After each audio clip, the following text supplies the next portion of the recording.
Hello, everybody, and welcome to Two Buddies and a Lot of Conspiracies.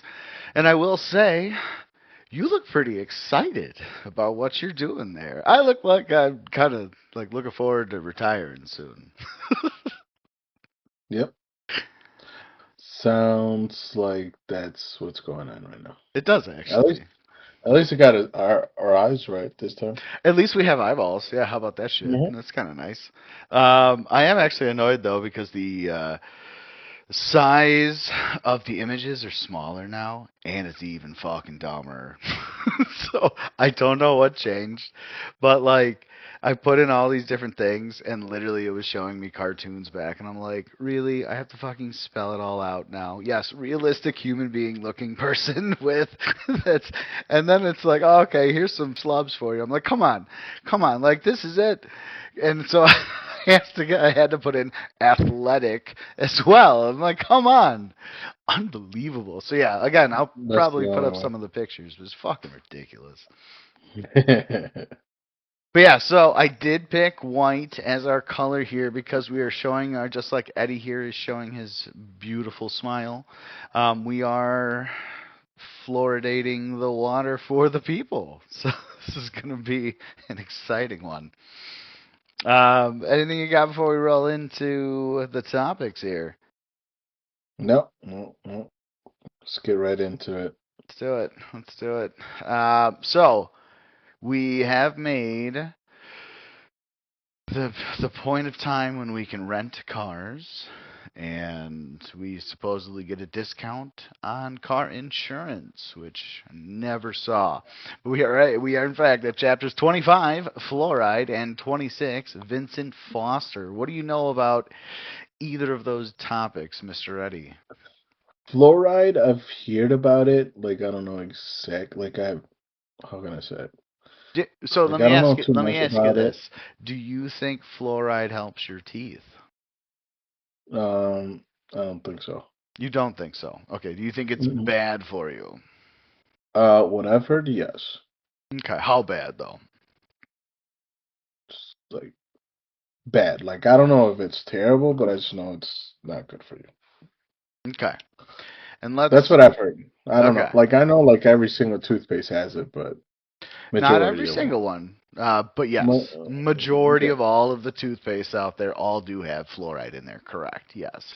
And we're gonna kind of investigate what they put in there. But yeah. So what about Vincent Foster? Have you heard that name before or never? Mm, no, Probably that never. doesn't Yeah. I mean, doesn't ring honestly, a bell. like you, I do appreciate that you're on this with me because you grew up in an area that I had no idea of, and I grew up in an area that you had no idea of, right? Because Mhm. you lived down in Mexico majority, and we're back up here then. I have never left, so I've been here in the U.S. of A. So I always been America. America. Need the Eagles. I'll put it in. I'll put it in. Don't worry. But the so yeah. So I've been here, and honestly, to tell the truth, Vincent Foster, I rarely have even like. I'm trying to remember if I heard it, and I'm sure I heard it in some video talking about something, but it does have to do with the Clintons. So so it's. I'm sure I heard it somewhere in some video, but honestly didn't know enough about it. It's obviously, and so looked into it, and so I got some info here for us. So we'll find out about some stuff. Vincent Foster was a suicide. That there was a cover up. Um, that's essentially what the case is with that one. Gotcha, And gotcha. when you look online, it's kind of weird too. It's like when you look online, it's hard to find the articles. You really have to keep searching. And then, I mean, if you use Yandex to search, it helps a little bit. But but yeah, a lot of the shit's been scrubbed off of Google. I will say that. Of course. Why Google's wouldn't they've done a good job. They've done a good job for their I? masters. That's essentially what it is. Um, what we're gonna go through. So we're gonna go through fluoride and the benefits. Then we're gonna. I have a video from a chemistry professor, and you'll like the video. It's actually a really good documentary that I recommend everybody watching. Again, all videos and links will be in the comments or in the actual description section, so you can That, and then we'll have timestamps. Maybe YouTube will ultimately give us timestamps on our videos, but they took it away after our video got taken away from the CANCER word. And this, I'm sorry, guys. I'll say it that way. I hate them so much. But then we're gonna do side effects / dispersal. Then water treatment facilitator. That's another video from the same thing. I've got 3 different clips from the same long documentary. The documentary is over 2 hours. So then where from? Like where do we get fluoride that goes in our water? Like what would they do to dispose of it otherwise? And then I have a video. The third video there is the advocate. So he's an advocate. He's a good guy talking about like he's been an advocate for other things. Now he's doing it for this. Then as far as monies, like what monies are involved. Then I have a final bin that really sums everything up in a nice little like just stop. Then we go into Vincent Foster. How did he die? Scandals around that whole thing because it does have to do with the Clintons. Then I have an interview which is very interesting. Patrick Knowlton, he was a grand jury witness to the Vincent Foster death, and he was like a whistleblower telling about what he saw, kind of a thing. And he got like harassed and all this. So the video you're gonna like. It is long, but you're gonna like it. Then I got a little bit of info on him, and then Ken Starr, who was a special investigator actually for that like oversaw the Vincent Foster suicide. I put up air quotes. Then a Greg Reese video that's going to really sum it up for you because we like Greg Reese here. And then closing. So, yeah, anything you got before we go into the first thing, which we are going to be reading a bunch today, brother?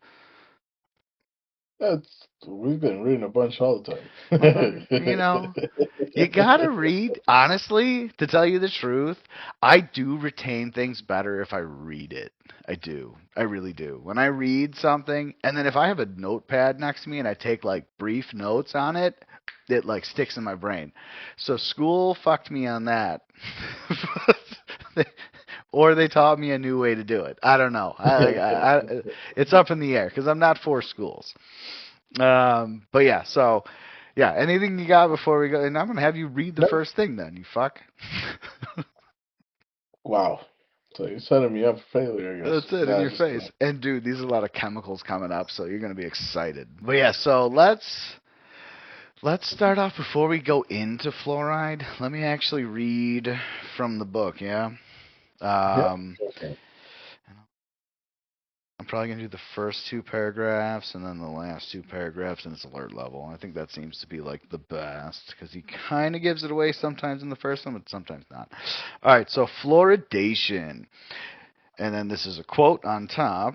Do you realize that fluoridation is the most monstrously conceived and dangerous communist plot we have ever had to face? This is General Jack D. Ripper from Doctor Strangelove, or How I Learned to Stop Worrying and Love the Bomb. That's from that movie. That's the quote. Fluoride is a chemical added to the drinking water supplies of many cities and municipalities of the world. The stated purpose of fluoridation is to prevent tooth decay, especially in children. Since the widespread introduction of fluoridation in the 1950s, debate has raged about its pros and cons. Even medical professionals are divided on the issue. The American Dental Association and American Medical Association both endorse fluoridation, while the U.S. National Research Council has stated that 80% of children may have dental fluorosis. That is, their teeth have been weakened by fluoridation. In the UK, a leading supplier of drinking water, Welsh Water, calls fluoride a toxic and potent chemical. And then the last 2 paragraphs. Fluoride is a byproduct of aluminum / uranium / steel production. Fluoridation, then, is simply these industries dumping their toxic waste under a false flag and making a nice profit. It is certainly cause for thought that Oscar Ewing, I don't know who that is, the public service official who fluoridated nearly 90 American cities, was also Alcoa's attorney. Alcoa is one of the companies that produces aluminum, I think. Conspiracy or no, the pro-fluoridation lobby struggles to sail against the wind of public skepticism. Only 10% of Britons are supplied with fluoridated water. In America, 60% of the population have fluoride in their water. Domestic water supplies deliberately contaminated with industrial waste, marketed as health giver, alert level 7. So he does not trust the Fluoride Council. I'll say that. That's a shocker. I know, right? Like he's on board. Well, he Yeah, didn't this is he like didn't the give it a first. 9, but whatever. This is like the first time I've heard. I'm like, The first oh time you've kind shit. of been like, yeah, he's on our side. First Yeah. first fucking time. No, I think there was It's, maybe it's another couple in there that we saw that he was kind of for. He doesn't believe in aliens. That seems like that's true. I don't think he does. That's where Uh, he draws the line. that's exactly where he draws the line. That's exactly where he draws the line. So, Art, Does not make sense at all, but he wouldn't think, right? Like that makes zero sense whatsoever. yep, yep, yep. But But well, I this guy's guess. a clown anyway. No, I'm just kidding. I'm just kidding. It's 2007. It's old knowledge. That's the thing. We've advanced. It's almost 20 fucking years later, so we've figured out a few more things or found ways to figure out more things, and more evidence has been present. And you can say a bunch of things for the advancement of the internet has helped us in certain regards, but you also got to question: did they set it up on purpose so that way we're more confused and more separated than ever before? I'm actually kind of shocked that you're sticking out for him now. Just on this one thing, brother, on fluoride. Oh Let's shit! do Yep. it. Let's roll This in. is So this yeah, is so gonna why be don't you exciting. go ahead and read the left one, and then I'll read the right one because it's got Oh the my name up god. there. So I'm gonna let you try your best at it. I did not look up how to specifically pronounce these things, so I ain't gonna be able to correct you. There's gonna be a lot of Oh, hippopotamus. absolutely. Be ready. All right. What type of fluoride is in the water? Public water systems typically use three types of additives for fluoridation to Fluoridation, prevent correct. tooth to decay. Fluoric acid, most common, sodium fluorouracil, and sodium fluoride. These chemicals are added to reach optimal levels, which generally range around zero point 0.7 milligrams per liter. Their natural levels vary. Key details on So, well, fluoride hang on, real additives. quick. Though natural levels vary, okay, just remember that because we're gonna go into that later. But yeah, I just wanted to call that out because they have no idea what they're doing. Key details on fluoride additive. Uh, Fluoric acid, the most common and expensive liquid byproduct of phosphate fertilizer Phosphate manufacturing. fertilizer Phosphate manufacturer. manufacturing. This is fucking. This is. Are we in chemical? Fucking. Are we in chemistry class right now? We So are going through a quick chemistry sodium lesson here, but this is fluorescent. important. So, A powdered, less common alternative. Sodium fluoride. Often used by similar utilities, this was the original, traditional compound used in water fluoridation. No, there's even notes. The Centers for Disease Control and Prevention confirms these compounds are effective and meet yep, safety standards. in your Authors, face, some, like the Fluoride Action Network, raise concerns about the industrial nature of these chemicals. in When did they your start putting face. fluoride in water? Fluoride was first added in public drinking water on January 25th, 1945, Long time in ago. Grand Rapids, Michigan. Oh, well, close to us. Yeah, To improve mental health. This initiative followed studies in the early 1900s, linking naturally occurring fluoride to lower cavity rates. hmm. The practice quickly spread, becoming a standard public health measure in the US and Canada by the late 1940s and early 1950s. Key historical details. First city, Grand Rapids, Michigan in Yay. 1940. Initial purpose, to reduce tooth decay, as researchers found it strained um, enamel. Enamel. Strengthened enamel. So it made your teeth stronger, the outer layer of your teeth stronger. Scientific basis. Research in the 1930s and 40s by Dr. H. Trenley, Dean, and others showed that specific levels of fluoride reduce cavities. Widespread adoption. By 1962, the U.S. Public Health Service endorsed the practice, current standard. In 2015, the U.S. Department of Health and Human Services recommended a level of zero point 0.7 milligrams per liter. While many communities began fluoridation in 1940s, the practice continues to be a topic of discussion today. So I brought those up because the what type of fluoride, that's important because it said three different kinds, right? So the good news is that I went and I did a quick little research, just little Google. I picked each one of those. So like the next three things that we're gonna read are the actual different types. So this first one is this fluorosilicic acid, right? Fluorosilicic acid. That's probably how it's pronounced. H2SIF6, if that makes any sense to some people watching might, is a colorless, pungent, and highly corrosive inorganic acid primarily used for community water fluoridation, industrial metal treatment, and specialized glass manufacturing. Did you catch all that? Like, did you see the highly corrosive inorganic acid that's in our water fluoridation? It acts as a rapid source of fluoride in water, is produced by a byproduct of phosphate fertilizer manufacturing, and is also known as hexafluorosilicic, hexafluorosilicic, nice, acid, and hydrofluorosilicic acid. Or, wait, is that the same fucking things? Oh, hexa and hydro. Okay. Key properties and information. Formula. Okay, there it is. Physical state: colorless, fuming liquid with a pungent odor.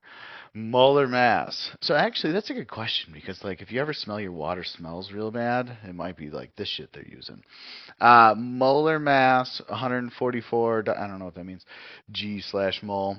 Density typically handled as a 20 to 25% aqueous solution. Density varies with concentration, generally slightly greater than water. Hazards: highly corrosive to metals and tissue. Okay. Causes severe burns and is toxic. That sounds like a great plan right Let there. me let me just shoot back to the first thing you read on it. Fluorosilicic acid, the most common, inexpensive liquid byproduct of phosphate that is used in our water fluoride. So that's good news, right? Good news for everybody. All right. So reactivity decomposes on heating to produce toxic fumes. Oh, so like if it's in a shower, maybe? Hydrogen fluoride reacts violently with bases. Common applications: water fluoridation, widely used in the U.S. to add fluoride to drinking water. Good. Industrial uses: production of aluminum fluoride, hardening of concrete and ceramics, and as wood preservatives. It's going in our bodies when we drink water from the tap. Manufacturing: used in etching and cleaning processes for glass and semiconductor wafers. I think it's wafers. Safety and handling: due to its corrosive nature, it requires specialized handling and transport in dedicated plastic containers as it attacks glass. It is not a food component, but rather a water treatment chemical. How does that make you feel? Let me ask you that real quick. Well, This is the first one. I was There's two more chemicals we're going to read about. I was gonna bring up. Like I do remember like me moving from the U.S. Um, what year was it I mean, to the exactly? U.S. or from the U.S.? Moving from the U.S. to Mexico. Okay. I think it was right around, Jesus, was it 2004 or 2006? It was 2006 when I graduated high school. I think it was 2004, but I might be mistaken. But Just around 20 that years time, ago, it was 2006. then yeah, no, Okay. it was 2004. Okay. 2004. Yeah. One thing that I do want to mention, like, when I started going to elementary school down there, a lot of kids that like drank out of like tap water, Hmm. like a few kids, like there was a considerate number. Then it was not as bad after that, but a lot of their front teeth were like brownish. Oh, okay. And like even if they try to like like if they brush their teeth or whatever, Yeah. like those stains were just there on their teeth, and there was Take like some stains. Google search real quick, see if Mexico uses fluoride in their water. Well, I think after that they probably did, but Are you because thinking I it's still know good I for your teeth? researched. Because we haven't No, been through this yet. I'm just saying that it was a thing. But they were drinking the local water supply, is what you're saying. Yeah, and And it that's fucked what their happened. teeth up. Yes. Okay. Yeah, I mean that very well could be actually. You'll see fluorosis. Uh, We're going to talk about that here. That actually does kind of fuck your teeth, mhm. especially kids that drink Fluoride. a lot of water from the tap. Probably why my teeth Yes. aren't as nice. They So do. yeah, hold on. They started in 1991. Okay. So way after the US. So that's why I'm telling you, like a lot of kids like that were like around my age, well, a few of them, not every single one of them, but I'm just saying like a few of them that like drank like normal water, their Yeah. teeth were brown. And it's like even if they got cleaning and stuff like that, you cannot get rid of it. If you want to be grossed out, because I never like looking at people's teeth, but if you want to be grossed out, look up fluorosis of the teeth, or look up fluorosis teeth. Not now, not now. Let's go. Let's go to the next thing. So these are the other two chemicals that they were talking about before. So do you want the left or the right? I'll give you the option because they both have weird Well, words in them. I guess we just keep it on the left. Uh, Okay. Sodium fluorosilicic, Yeah. fluorosuricate Yeah. Sure. is a white, odorless crystalline powder primarily used for water fluoridization Fluoridation. in ceramic glazes for timber preservation and insecticide production. Ha. Nice. Interesting. I love how We're you drinking that. highlight it. Um, it is a toxic, Oh. hazardous compound, That's harmful, good. harmful if inhaled, Oh. swallowed, or Oh. absorbed through skin. It is often a byproduct of I'm sorry. I'll sulfur mute myself. fertilizer, fertil- fertilizer manufacturing. Key That's it. details about sodium fluorosilicic or whatever how you say it. Other names: Yeah, don't worry so much. Yeah. sodium hexafluorosilicate, sodium I told you, don't worry about it. Just move on. Hip silicon hop fluoride. anonymous. Formula and gas. I'm not gonna read that formula. Yeah, that formula Water is something else. low solubility. Yeah. Increasing slightly with temperature. Key applications. Use fluoridic fluoride. Yeah, like we're saying all these words and my Isn't tongue it is just going fun? crazy. It's so fun. It brings you back to a science class where you're like, oh my Yes. god, I signed up for the wrong one. I don't belong here. I need to leave. Used You know, for well, hang on fluoridating. before you move on. Oh. I wanna mention one thing about the water solubility, right? So low solubility increasing slightly with temperature. So in hot water, that means that there's going to be more of it, right? Mhm. Okay. So just an FYI for the really long hot showers that a lot of people like to take.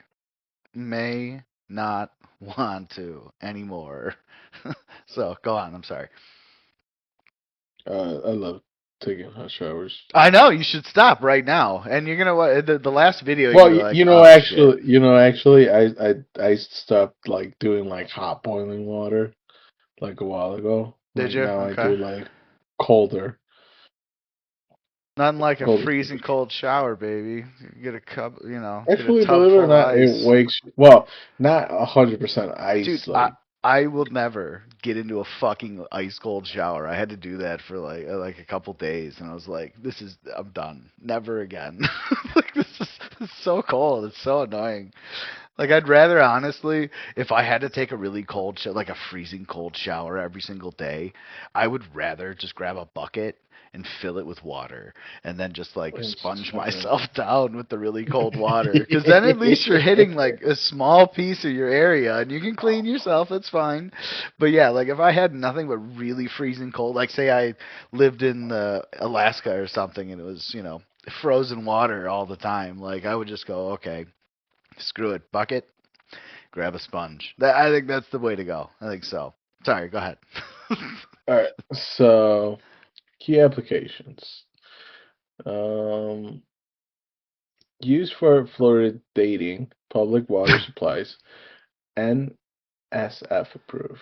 In Well, manufacturing, yeah. opal glass and enamel as a foaming agent in rubber, Hmm. and to fix acid dyes. Safety and hazards. It is it is toxic Of course. and can cause severe skin eye irritation, Okay, good. vomiting, diarrhea, abdominal pain, and in high exposure cases, muscle weaknesses, convulsions, or death. Or death. Long-term exposure can lead to fluorosis, Okay. bone structural changes, and kidney Oh, issues. good. Good. It's good for the Heading, people to drink. handling, and safety information. Exposure routes. So don't Inhalation, inhale it, don't drink it, and don't ingestion, get it in your and eyes. skin-eye contact. Protection. Where appropriate, personal protective equipment, PPE, including dust mask and gloves. Reactivity.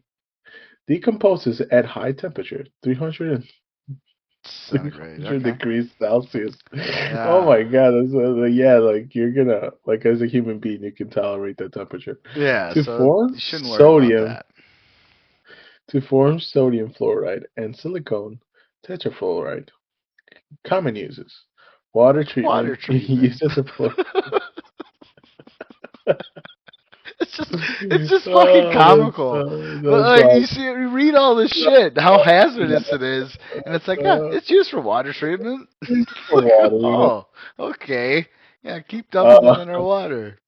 water treatment Fuck. uses fluorization agent to add fluoride to public water systems.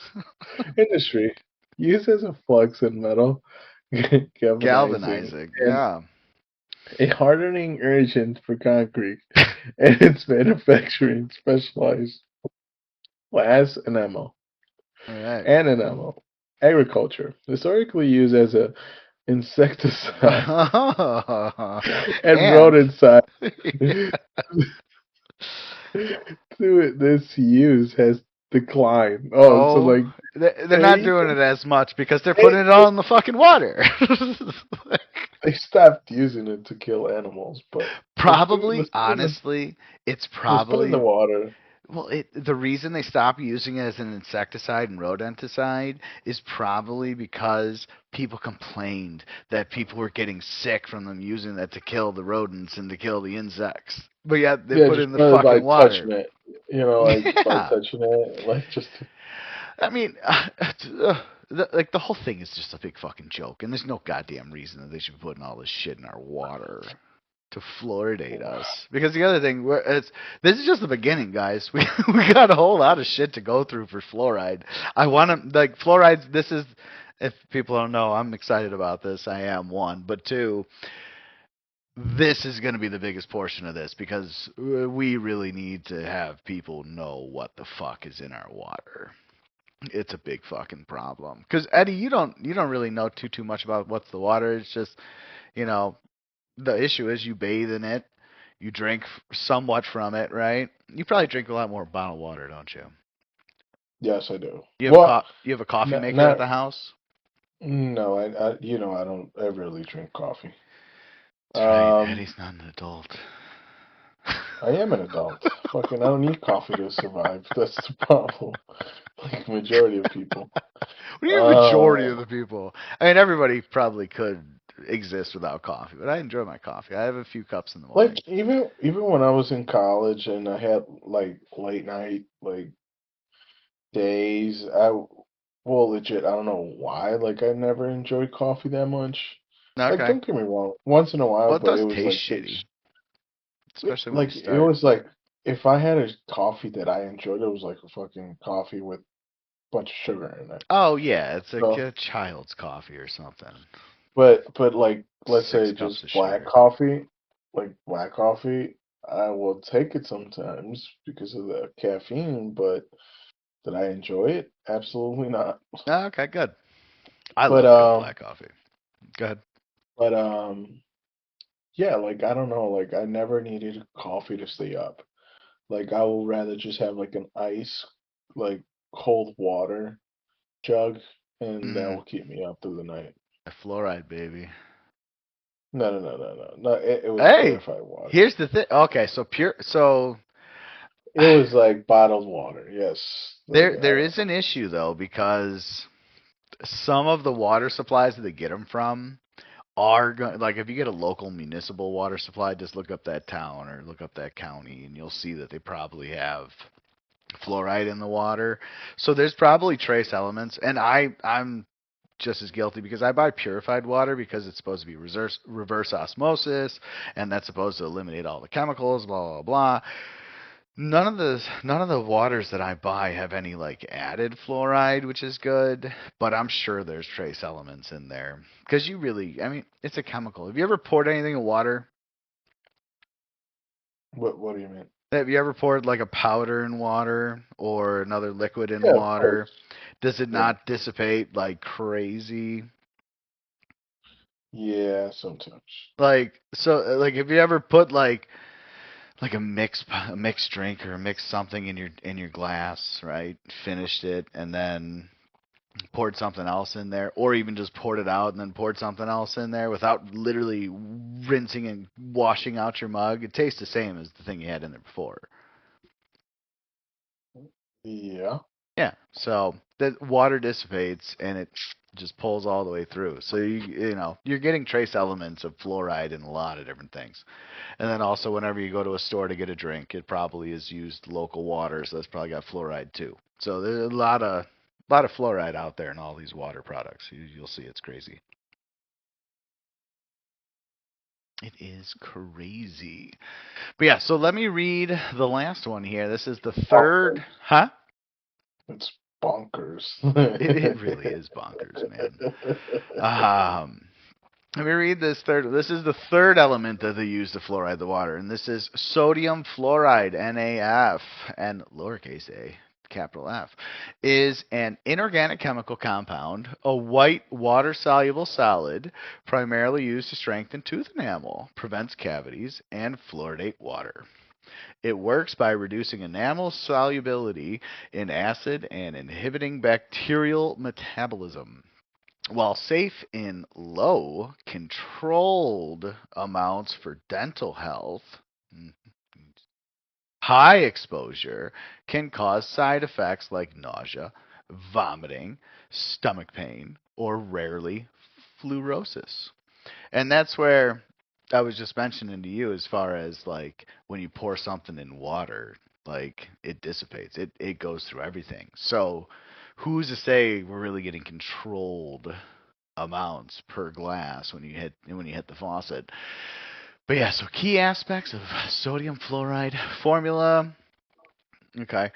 It's is a white, odorless, crystalline solid or powder, highly soluble in water, so it just immediately dissipates.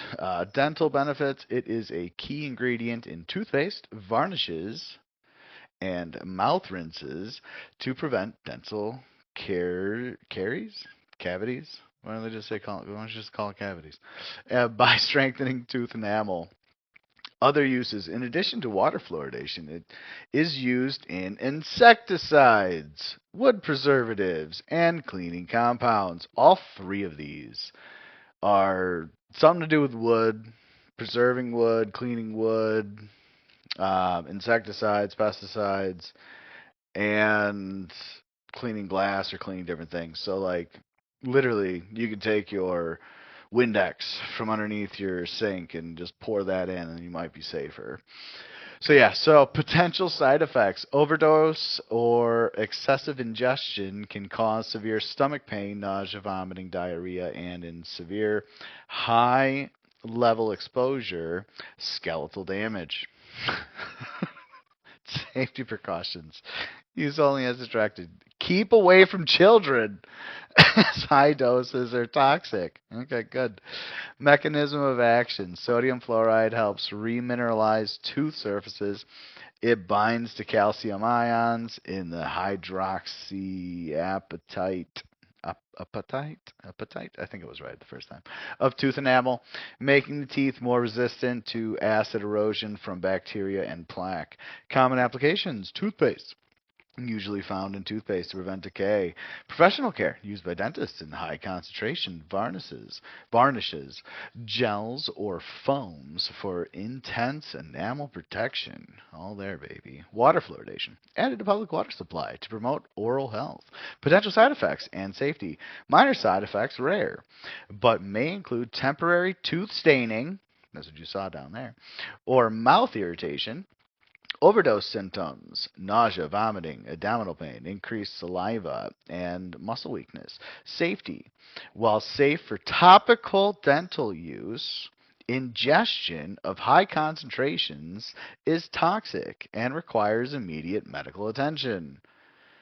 So that's very interesting, right? The topical use. Yep. It's just unbelievable. It is. All right, so on to the next then, yeah? Hmm. All right, you want to read them more or less? I don't know. It's like I said, I already screwed myself. I said I You was gonna did. You fucked continue with the yourself, bro. left. You should have said So, right. so I said I was gonna keep on going on the left. All right. So tell us Benefits of all about the fluoride in the benefits of water. fluoride. Fluoride in the water, a public health measure recognized that the CDC as one of the 20th century greatest public health achievements. Yay! Offers numerous benefits primarily related to dental health and cost effective.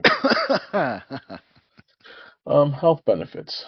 The primary benefit of water fluoridization is the Fluoridation. prevention and control of dental decay, cavities in both children and adults. Strains tooth enamel. Fluoride integrates into the tooth surface, creating fluoride, Fluorapatite. fluorapatite, which is I more think that's how you resistant to say it. acid attacks produced by bacteria when they break down sugars. Repairs early decay. Fluoride helps reverse the early stages of tooth decay by replenishing lost minerals in the enamel, a process called Remineralization. remineralization. Tough one.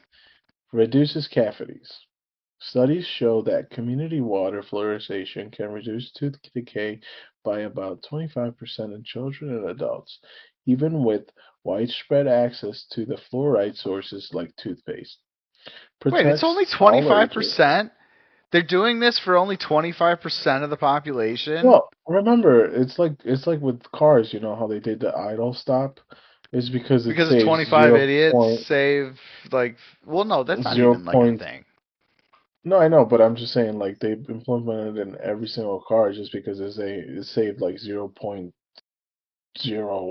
some percentage of miles per gallon on every car. Yeah, and you have years and years of replacing that starter bill. But yeah, go Yeah, ahead. of course. So I'm saying they need like a ridiculous stupid amount for them to back themselves up and say that it's worth it. Protects all ages.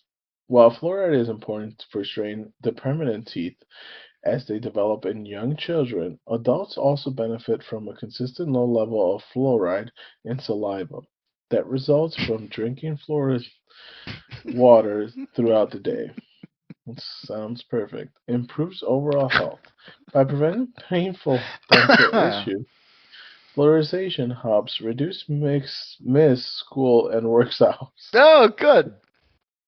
and prevents more That's severe important. infections that can impact overall health. Yeah, it sounds. Get back to school and work, you fucks. I don't want to hear Of about your course. teeth. Didn't you? I don't Haven't want you been drinking your fluoride water? to. Oh my god, it's incredible. It That's fucking awesome. is, dude. That's ridiculous. And then also to say that even on record, they're like, yeah, it helps about 25 people, 25% of the Yep. people. And it's Yep. like, Yep. really? That's That's all. a really low number. That's all we need. That's all we All need. right. Uh, oh man. Okay, sorry about Don't that. die on me. Don't Fucking die on me. dying, right? So, Yep. economic and social benefits.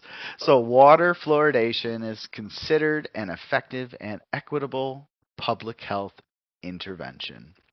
Cost effective. For most communities, every dollar invested in water fluoridation saves an estimated $20 to $38 in dental treatment costs. Wow. Wow. Like, let me read that again. For every dollar invested in water fluoridation saves an estimated $20 to $38 in dental treatment costs. So less than a checkup and less than a cleaning. Equitable access. It provides the benefits of decay prevention to everyone in the community, regardless of income level, education, or access to regular dental care. So helping everybody out. Passive intervention. No individual action or changes in behavior is required to receive the protective benefits as fluoride is delivered through the existing public water supply. So in your face, you can't get away from it. Many leading health organizations worldwide, including the American Dental Association (ADA), the Centers for Disease Control and Prevention (CDC), and the World Health Organization, the WHO, which we know all those guys are all great, endorse community water fluoridation as a safe and effective public health measure. I wonder why. The recommended optimal concentration is 0.7 milligrams of fluoride per liter of water, so zero point 0.7 parts per million. All right. Did you know that those are the benefits we're getting? No, but now I know. Now you know. The more you know, man. You're saving $20 to $40 a year. This first guy here you're gonna like a lot. He's got a British accent too, which I know you like. But yeah, any questions you got before we go into the first video? Nope. All right, good. Here we go. Fluoride is this sacred cow, not to be touched. It's like mom's apple pie and all American good and safe, and you don't question fluoride. He wasn't the British. This is the British. Paul You like that Connett, name though? Inconvenient too. Professor Emeritus of Chemistry from St. Lawrence University in Canton, New York, and now the Executive Director of the Fluoride Action Network. 14 years ago, my wife put a bundle of papers down on my table and said, "Dear, would you read these?" And I said, "What is it?" And she said, "Fluoride, fluoridation." I said, "Take that stuff away. These people are crazy." At that time, I felt that fluoridation was all cut and dried, it was safe, it worked well for teeth and so on, no problems. After I read the papers, the scientific papers, I was really rather humbled and embarrassed because I realized that this impression that I was walking around with, that there was no issue here, there was no debate, was clearly not true. There were very serious questions. One of the issues that concerned me greatly was how low the level of fluoride is in mother's milk. It's actually as low as 0.004 parts per million, which Very means important. that a bottle-fed baby in a fluoridated community where the parents make up the formula with fluoridated tap water is going to get 250 times more fluoride than a breastfed baby. And I felt then, and I feel now, Crazy. that nature wouldn't have screwed up on something as fundamental as what a baby needed for healthy growth. And as I read more, I realized that there were some serious It's a health smart way to look. concerns here. And as I read still more, it was clear that there was no difference in tooth decay between fluoridated and non-fluoridated countries. And also, even though most people have been persuaded that everybody is doing it, and you could argue that most people are doing this in the United States, but most people in the world are not doing it. Most countries are not fluoridated. 98% of Europe is not fluoridated. The majority of countries are not fluoridated. In fact, there's only 8 countries in the world that have more than 50% of their water fluoridated. So the odd men out are the people that fluoridate. If you get chance to talk to an audience with an open mind, an audience that's prepared to listen, it doesn't take very long to persuade them that this is a very silly practice. It's bad. It's a bad medical practice. When you think about it, once you put it in the water, you can't control the dose. Once you put it in the water, you can't control who gets it, which means the very young, the very old, the very Exactly. sick, people with impaired kidney function, the people with poor diet. And also, there is no individual supervision. There's no doctor checking to see if there's any side effects. And if you believe in fluoridation, that you believe that there's this single drug in the world that has no side effects. It would be absolutely remarkable if fluoride had no side effects. And the only way they're able to maintain this very unlikely position is that they're not doing comprehensive health studies in the United States to see if communities that are fluoridated are experiencing greater health problems. Are they experiencing arthritis? That's important because there is an increase in arthritis in the United States, and we know that the first symptoms of fluoride's damage to the bone is just like arthritis, pains in the joints, in the bones themselves. Another thing that's associated with fluoride is lowered thyroid function. Again, we have a huge epidemic of underactive thyroid gland in the United States with symptoms like lethargy, chronic fatigue, depression, obesity, and so on. All of these things are all around us, but nobody is checking to see if there's any relationship between people drinking fluoridated water their whole lives. By the way, that's another reason why fluoridation is so preposterous. You are giving a drug to people for them to drink every day of their lives for the rest of their lives. I mean, Every day, quite all frankly, day. it's one layer of preposterousness on top of another. And to top it all, to make it a very clear case of bad medicine, you're not giving people informed consent. You're allowing a whole community to do to everyone what an individual doctor can do to no one. An individual doctor cannot force a patient to take medicine. They are required to tell them the benefits and the downside, the side effects. And once the patient's heard these, then they are supposed to make up their own mind. We haven't given our consent to this. To me, it's the height of arrogance. We are meant to believe that just because they put on a white coat and tell you that they're the experts, that we have to take this medicine. It's absolute nonsense. And the other thing which is preposterous about this is a dentist has skills on teeth. We go to dentists for them to drill and polish and do other things with our teeth. Those dentists are not trained. They're not specialists in the brain, in the bone, in the thyroid gland, in the lung, in the kidney, into hypersensitivity, into margin of safety analysis, into risk assessment, in toxicology. They don't have any of the skills which will enable them to go to the public and say it is safe.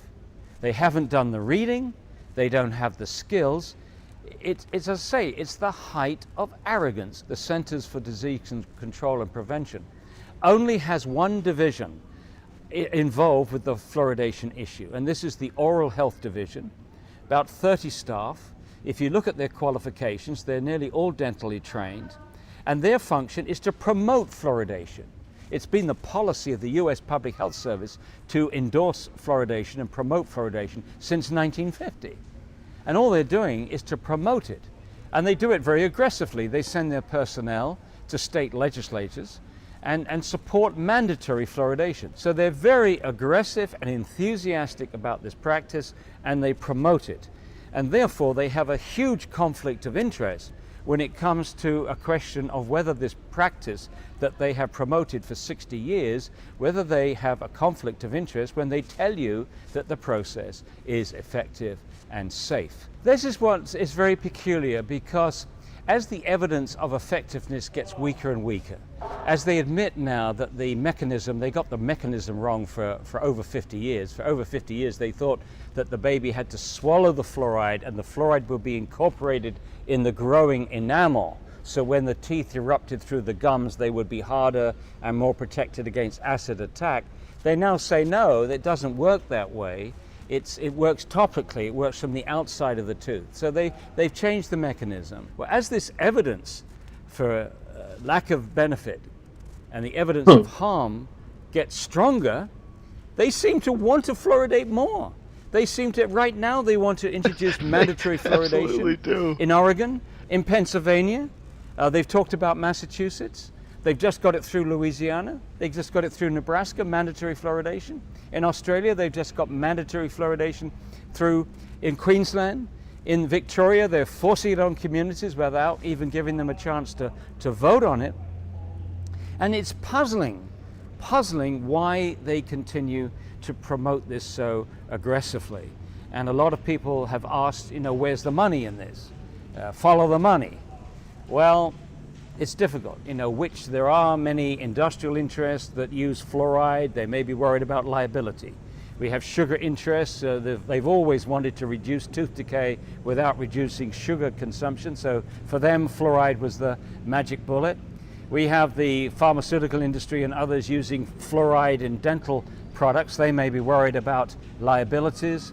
The American Dental Association may be worried also about liabilities because they've endorsed these fluoridated products, and if it's shown that fluoridated water causes problems, then all these other products are also liable. But I think the real issue here is loss of credibility. I think the US Public Health Service and all its minions, the NIH, the Department of Health and Human Services, the CDC and so on, have all promoted fluoridation so aggressively, so enthusiastically. Every Surgeon General has endorsed fluoridation since 1950.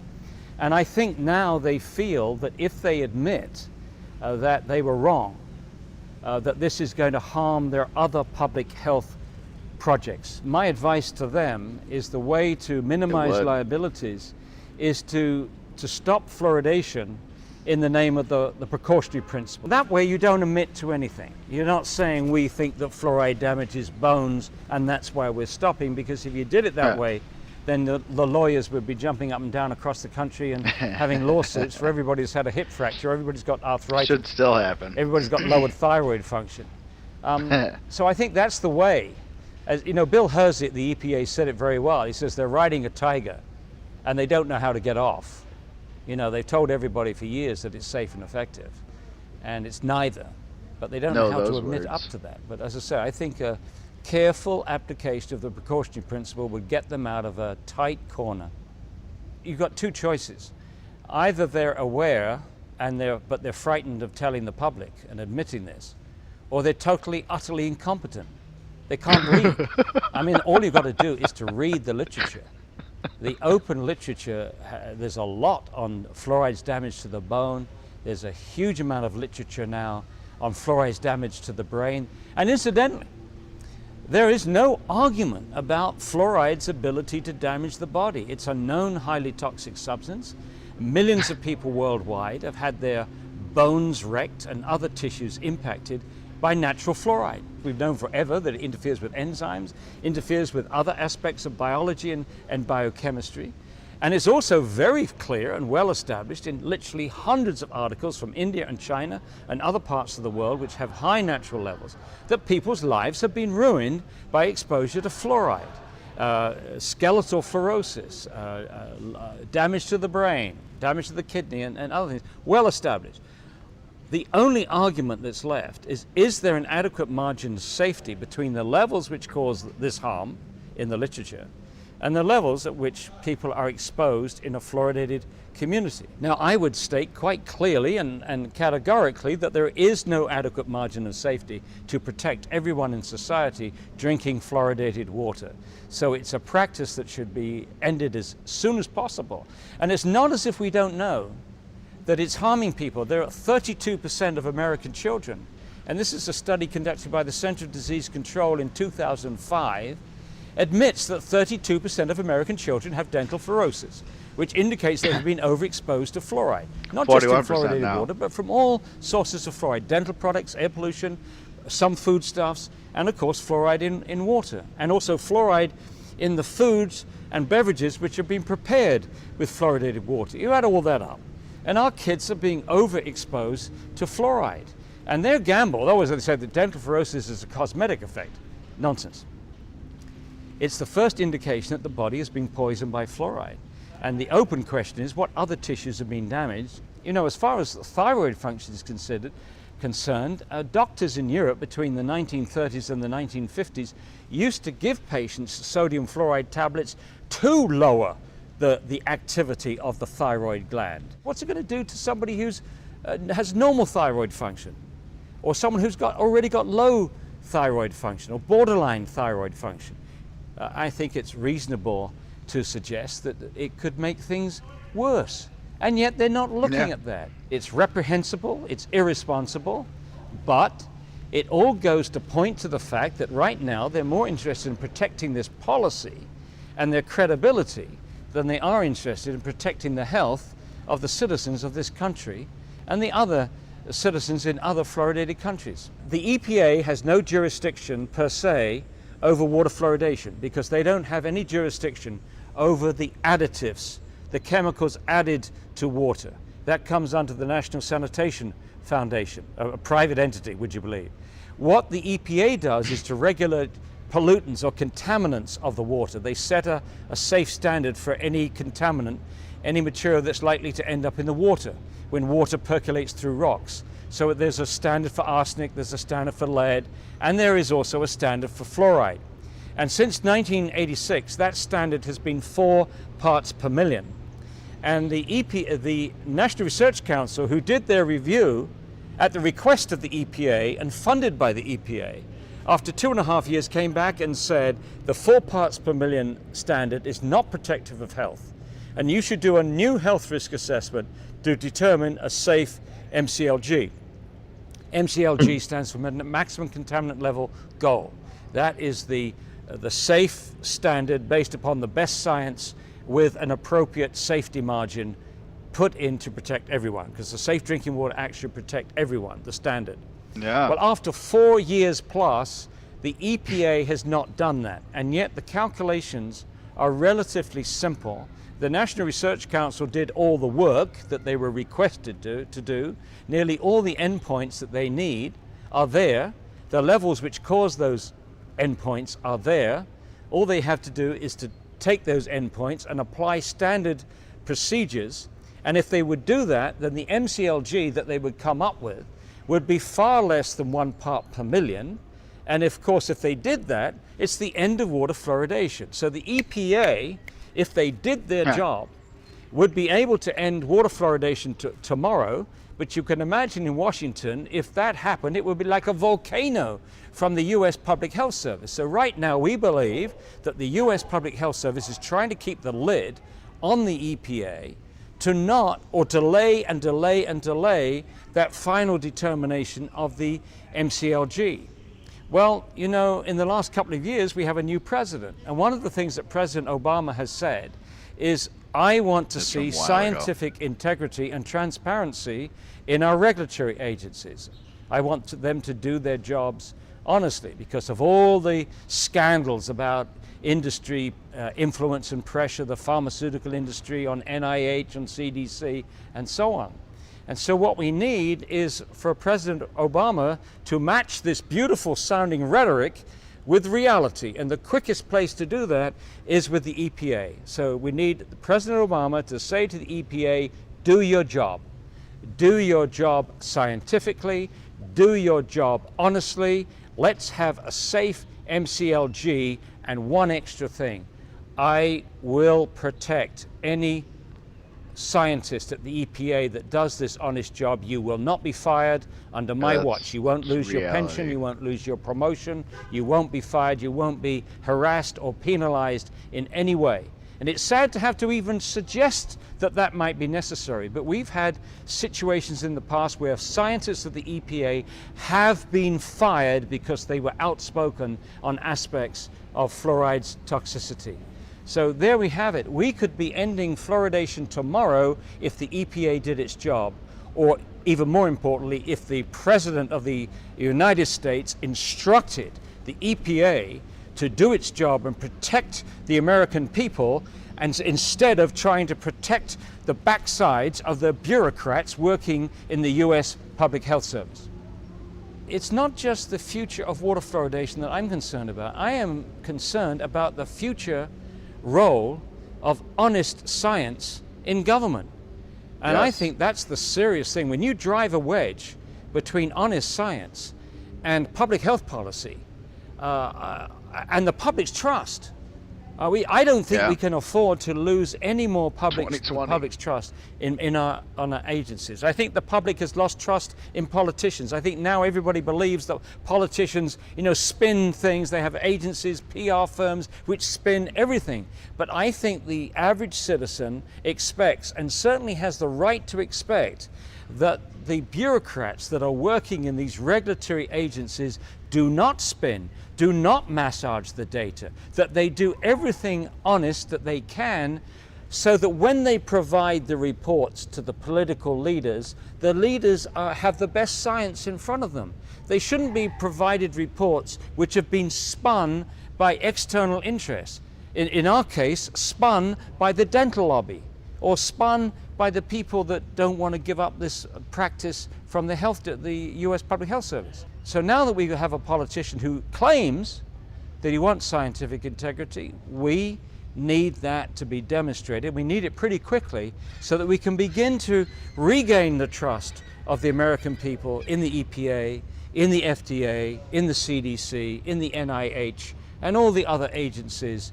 That it's our money. It's our money to protect them. If they want to go and work for industry, let industry pay their wages. But as long as we're paying their wage packet, we want honest science. If you don't have honesty in science, you don't have science. And if you don't have science, you really don't have a credible public health policy. The Canadian Dental Association is on record as recommending that patients do not use supplements for fluoride for babies. The ADA recommends that parents not use fluoridated water to make up baby formula. They haven't made much of an effort to get that information to the public.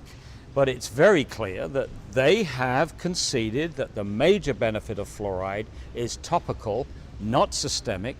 Meanwhile, they also know that the dental fluorosis is a systemic effect, and we also worried about other effects. So why on earth would you expose the baby's developing tissues to a known toxic substance for which the benefits of the treatment are topical, and you've got other methods of achieving it, and for which all the risks are systemic? It simply does not make sense. And if a doctor recommends that, then they should be told very politely, you should go and read the literature. Simply read the literature. But unfortunately, the doctors and dentists, by and large, are extremely busy with their practices, and they don't have time to read the literature. And rather, they simply rely on recommendations by agencies and associations which have, if you like, a stake in promoting this practice. The ADA is very much involved in this, promoting this practice, and so is the CDC. So you're not getting objectivity from these agencies, but these are agencies that normally, and the AMA for that matter, the AMA takes its cue from the ADA. So the AMA takes its cue from the ADA, and the doctors take their cue from the AMA, the dentists take their cue from the ADA, and everybody takes their cue from the CDC. And the only way out of this is for doctors, dentists, and scientists to read the literature. And after 14 years, I got so frustrated with this because it's so difficult to get this information out in sound bites, in letters to the editor, TV interviews and so on, because they won't debate it publicly. I mean, I'm not making this up. It's in the literature. There have been some extremely important cases, and I will give you 3 of them, of where people that have been aggressively, actively, professionally promoting of fluoridation and have read the literature and changed their position. The first one was John Cahoon, who was the principal dental officer for Auckland, New Zealand, and was a prime promoter of fluoridation in that country. And he went on a world tour, and he found out behind the scenes that the researchers were telling them they were finding no difference in tooth decay between fluoridated and non-fluoridated communities. And he had the grace to change his mind and actively work against it. Same with Hardy Lineback, who was the former president of the Canadian Association for Dental Research, was a spokesperson for the Canadian Dental Association of Fluoridation. He did the same thing. He read the literature. The thing that triggered it for him was discovering that the fluoride that they were using in water plants is not pharmaceutical grade that you get in toothpaste, but it is an industrial hazardous waste product which comes from the phosphate fertilizer industry, which is not allowed to be dumped into the sea. They allow us to put it into our water. So he's been very important. In fact, Hardy Lineback was on the National Research Council report I've referred to earlier. And the third person is Bill Osmondson, a dentist who practices in both Washington and Oregon State. He had promoted fluoridation for 25 years. He too read the literature, has changed his position, and now is actively working to help his colleagues and the public try to stop this practice. The people that promote fluoridation have had a very simple strategy for over 60 years. This is how their strategy is to keep scientists, dentists, and doctors away from the primary literature, away from the scientific literature. And they do that in 2 ways. One is they claim authority for themselves. They put on those white coats and they use endorsements. This agency endorses fluoridation. They give you about 100 agencies that endorse fluoridation. And so we're meant to believe that the overwhelming number of scientists and dentists and doctors, they all endorse fluoridation. So authority, they say, is on their side. But they don't back this up with solid science. And then they also buttress this with reviews. They get their dummy panels, self-selected panels, selected to produce rubber stamp reviews to demonstrate that fluoridations are safe and effective. But the one that got away was the National Research Council. This was the first one we had a truly balanced panel, and they came back with serious questions which could eventually overthrow fluoridations. But one half of it is that we are the authority, we have the endorsements. And the other part of their strategy to keep people away is to ridicule the opponents. We are supposed to be junk scientists. We get our information from the internet. We are emotional. We are anything but scientific. Which side is presenting the more solid scientific case, and which side is prepared to go public and defend that case in public and prepared to debate that case in open public debate? And you'll find the answer to those questions. It's the opponents of fluoridation that will go public. It's the opponents of fluoridation who make the science transparent and give all the references, and the opponents who will debate the issue in public. And it's the proponents who will not make the scientific studies available, will not support the studies that haven't been done, make sure that they do get done, who won't go on a public platform and debate this issue with us. In February of 2003, the US EPA invited me to debate the issue in Washington at their annual science fair, which goes on for a week. They always have one controversial issue which is debated. And right away I said, yes, I'll debate anybody. They spent the next 5 weeks, trying to find one person from either the ADA or any of the agencies that endorse fluoridation in the United States. They couldn't find one single person with 5 weeks notice to come to Washington and debate this issue in front of the EPA and the public. Not one, not one. It gives you some idea. The irony, isn't it? I mean, one of the things that they have to do is to come to the public with enormous confidence. I mean, when you're promoting public health, you cannot show any deviation from total confidence. You can't come out it half-hearted.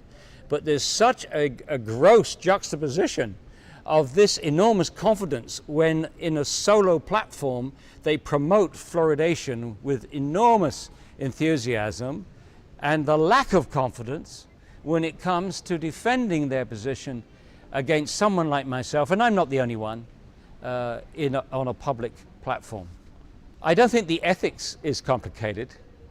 I think the notion of using the public water supply to deliver medication is so preposterous, and denying informed consent to everyone that's not difficult. I think everybody can realize quickly. Ask any pharmacist. Would you ever deliver medication where you couldn't control the dose? No. Would you ever deliver medication and give it to everybody regardless of age, health, or what have you? No. Would you ever give a medication which hasn't been prescribed by a doctor? No. Would you ever give medication that doesn't have a doctor's supervision somewhere to check side effects? No. Would you give medication without the patient's informed consent? No, no, no, no, no. So that, I think, is very straightforward. This is bad medicine, and it's bad ethics. And the AMA is very, very clear about the necessity for getting informed consent when you're giving drugs to people. How many arguments do you need before you say no? This is not a good idea. We know we've never done it with anything else. We've never used the public water supply to deliver a vitamin, to deliver heart medicine or aspirin or many other things, statins.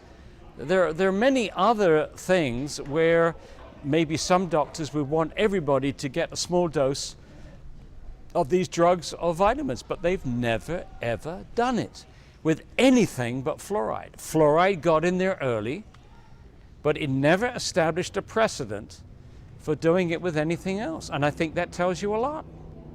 To demonstrate that a substance is a nutrient, you have to starve the animal or the human being of that nutrient. You have to remove that nutrient from the diet and then demonstrate that some disease happens because the animal's not getting enough of this thing.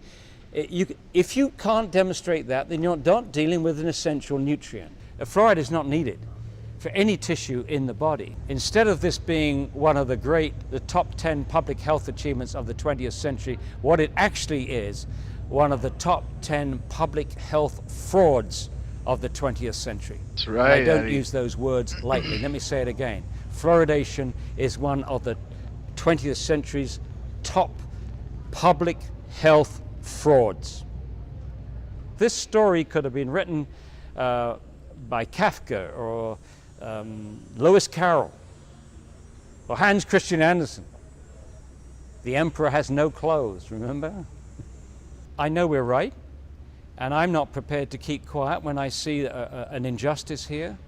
And I've also been very inspired by the people that have come before me and the people at the grassroots level that are actively working days and days of their lives, unpaid and often insulted, often digging deep into their own monies. There's a lot of good people working on this, and we're all pretty determined to have justice done and seen to be done.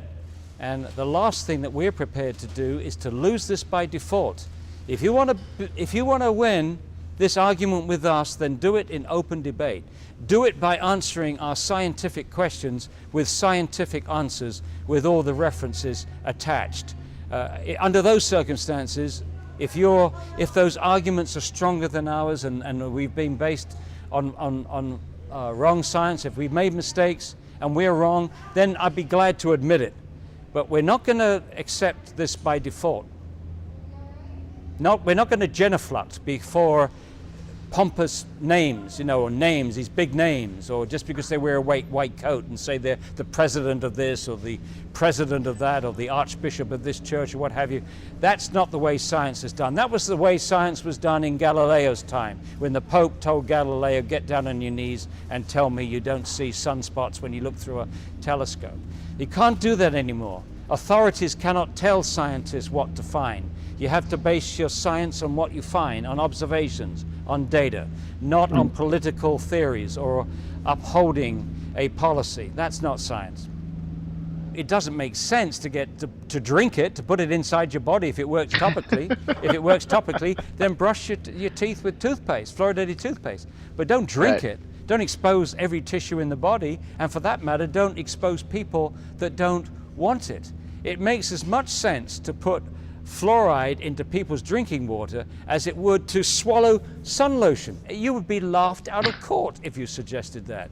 And in the same token, people that suggest putting this known toxic substance that works topically, if at all, into the drinking water, which is inviting systemic exposure to every tissue in the body, that also should be laughed out of court. As I said before, the emperor has no clothes. So yeah, The emperor has no clothes. he's right though. I mean, like the whole thing is a joke. I was thinking about cutting his like short, and then I listened to another like 2-3 minutes, and I was like, fuck. Brings up another good point, because honestly, he kind of like spells it out how these, you look at these authorities, and the authorities say it's good, so no one really looks any further. Because it's good. It's good. It's good for you. They do everything for our benefit, my man. They're here to help us. That's it. They've always been here to help us. They're on our side. So, any questions before the reading? No. Okay. You want to stick with your left, or you want to go right this time? No, you go left. Okay, so we'll switch it up here. So, all right, so this one here is kind of interesting. I did look up the side effects of fluoride. So, fluoride side effects, primarily associated with high dose or chronic ingestion, which is include dental fluorosis, tooth discoloration, skeletal fluorosis, weakened bones, and potential neurological impacts. All good things. Keep telling me more. Acute poisoning symptoms include nausea. So this is just like, this is one time, I think, right? Acute poisoning symptoms include nausea, diarrhea, vomiting, and tremors. Good. While beneficial for dental health at low levels, excessive exposure can lead to serious health issues. Huh, so you mean like drinking it for all of our lives? Key side effects of excessive fluoride intake. Dental fluorosis. Children occurs during tooth development in children under 6, causing white-brown, like you saw, or black spots, streaks on teeth. Skeletal. That's probably what you saw down in Mexico. I bet you. Like, if I had to venture a guess with those couple of kids. The skeletal fluorosis, a long-term condition from high chronic exposure leading to joint pain, brittle bones, reduced mobility, and increased fracture risk. That almost sounds like when you get old, right? Acute toxicity. Ingestion of high doses causes immediate symptoms like stomach pain, nausea, vomiting, diarrhea, tremors, and shallow breathing. Neurological/cognitive concerns. Some evidence suggests high fluoride exposure might affect cognitive development, potentially linked to lower IQ scores in children. I think they probably want to fluoride us for a reason. Thyroid function. High levels may interfere with thyroid hormones, potentially leading to hypothyroidism, fatigue, weight gain. Bone health. While low levels protect teeth, maybe, very high levels over time can ironically make bones less elastic, right? Ironically, yeah. Make bones less elastic and more prone to fractures. So ain't helping us. Common sources of overexposure: swallowing fluoridated toothpaste or mouthwash by children. All right, so don't swallow the toothpaste. Consuming large amounts of naturally high fluoride well water. Okay. Excessive use of fluoride supplements. Safety measures: supervise children under 6 brushing to avoid swallowing toothpaste. Test well water if it is your primary water source, and keep supplements out of reach of children. So yeah, this here you'll read about fluorosis. Dental fluorosis affect teeth by causing cosmetic changes to enamel, such as white spots, streaks, or in very severe cases, brown stains And pitting. and pitting. It occurs when young children, typically under age 8, ingest too much fluoride while permanent teeth are forming. While it can change the appearance of teeth, it has no disease. It's not a disease, brother. It's not painful and often makes teeth more resistant to Oh. decay. Don't worry Key about them details getting about discolored. fluorosis. Causes primarily from swallowing toothpaste using excessive fluoride, supplements, or drinking water with high fluoride content during early childhood. Symptoms ranging from questionable tiny white specks to mild white lacy markings and severe pitted brown stain enamel. Age factor. It only affects children whose teeth are still forming under the gums, cannot develop after teeth have erupted. Hmm. Treatment. Mild cases typically require no treatment. Moderate to severe cases may be treated with whitening, bonding, or veneers. Yeah, Damn, so you gotta 5 veneers. prevention. Use the right size amount of Wait, toothpaste. how is that a First, treatment? Veneers are I don't know. replacements. For children under 3 and per size amount for children 3 to 6 and teach them to spit it out. Hmm. Yeah. Poor timing. So, on to the. Oh, but here. So, you didn't know nothing about fluorosis. Mm. Maybe those kids with the brown teeth that you saw when you were growing up. Yeah. So you knew something was up with their teeth. You didn't know it might have been linked to them maybe drinking too much Yeah. water, swallowing toothpaste and mouthwash, I guess, is another thing that does it. And then also the baby formula thing. That's the thing that still kind of gets me. Like, you don't think about it, but a lot of people will put baby formula. They won't go get like distilled water or anything. They'll just use the tap, and then boom, there it is. How much more fluoride is this young baby gonna get? It's just wild. Just wild. They fucking poison us, man. But yeah, any questions you got before we go to the next thing? Nope. All right. So the next thing, oh yeah, that's right. I wanted to look at what fluorosis does, because that was, you read about teeth, right? What it does to your teeth. Yes. Okay, so I'm going to read this next one, then you'll read the right one. So, does fluorosis affect your brain? Yes, chronic excessive fluoride exposure, often resulting in fluorosis, can affect the brain and nervous system. Studies indicate that high levels of fluoride can cross the blood-brain barrier, causing oxidative stress, neuron inflammation, and neuron damage in the hippocampus, which can lead to reduced IQ in children, cognitive deficits, memory loss, and behavioral changes. So like you've seen it. You're like, kids today are dumb. It's like, they probably drank a lot of water. Key findings on fluoride and brain health, cognitive impact on children. Research suggests that high levels of fluoride exposure, e.g., greater than 1.5 milligrams a liter in water, are linked to lower IQ scores and potential neurodevelopment issues. Neurotoxicity mechanism. Excessive fluoride acts as a neurotoxin, accumulating in brain tissue and leading to apoptosis, cell death, oxidative stress, and impaired neurotransmitter metabolism. All right. Adult neuropsychiatric symptoms.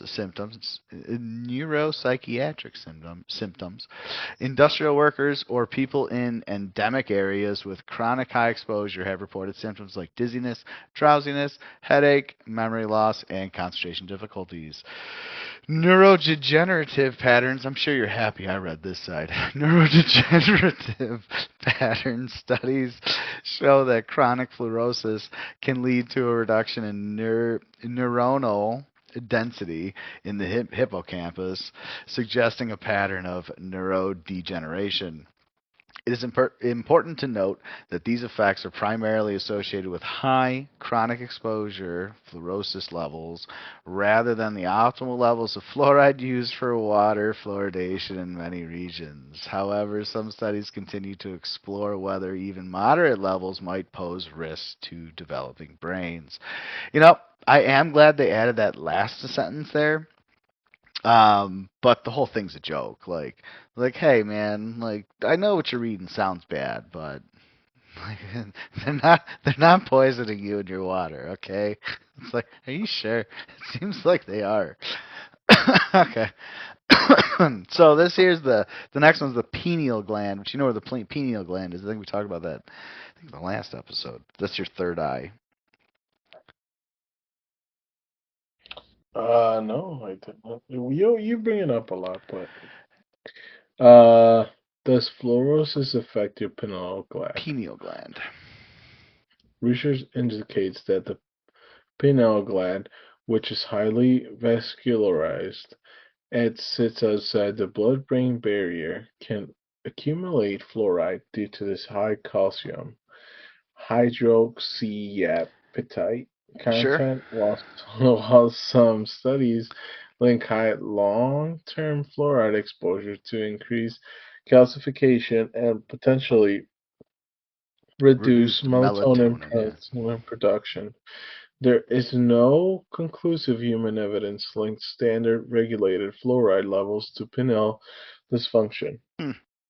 Accumulation. The pineal gland is known to be a significant site for fluoride accumulation in the human body, sometimes exceeding the concentration found in bones and teeth. Calcification and melatonin. Because the pineal gland calcifies with age, fluoride, which has an affinity for calcium, may build up in these deposits. Some research suggests this accumulation might suppress melatonin production. Conflicting evidence.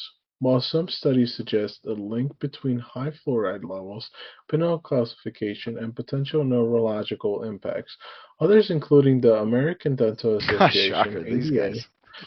indicate that fluoride levels in the pineal gland do not directly reflect harmful long-term toxic exposure. Context of exposure. The dose makes the poison. Yeah. Principle applies high fluoride levels used in some animal studies, often over 5 times that of public water supplies, are not directly comparable to typical human daily exposure.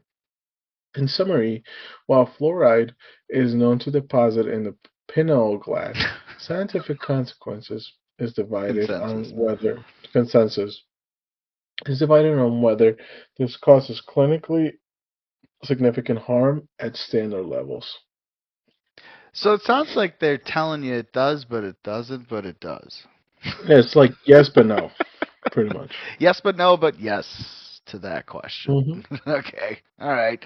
So for anybody who's interested in activating their third eye or getting anything more with the chakras, maybe try not to have any fluoridated water products ever again. So, because it's just going to calcify your pineal gland. You should look into that. You should look into some of that. But yeah, so kind of nuts, right? Any questions for the next thing? No. Okay, good. Let's see what the next thing is. All right, so oh yeah, that's right. This is disbursement, right? So can they determine how much fluoride is in the water? And they go, yes. Water authorities and homeowners can accurately determine fluoride levels in water. You fool. Public systems monitor levels, ideally at 0.07 milligrams per liter, and report them annually. Homeowners on wells can use certified lab tests, $40 to $90 only, or home test kits, $10 to $50 only, while the CDC's My Water Fluoride, like you should trust those guys, tool provides public water system data. How to find your water's fluoride levels. Consumer Confidence Report, CCR. Local water utilities must provide an annual report on water quality, which includes fluoride levels. CDC's My Water Fluoride, MWF, a database for checking fluoridation status by state and county. Contact your utility. Directly calling your water provider is the most direct way to get current data, which I mean, honestly probably is true. Well water testing. For private wells, you must use a certified laboratory as levels are not automatically monitored. Well, that's nice. Why and how it is measured.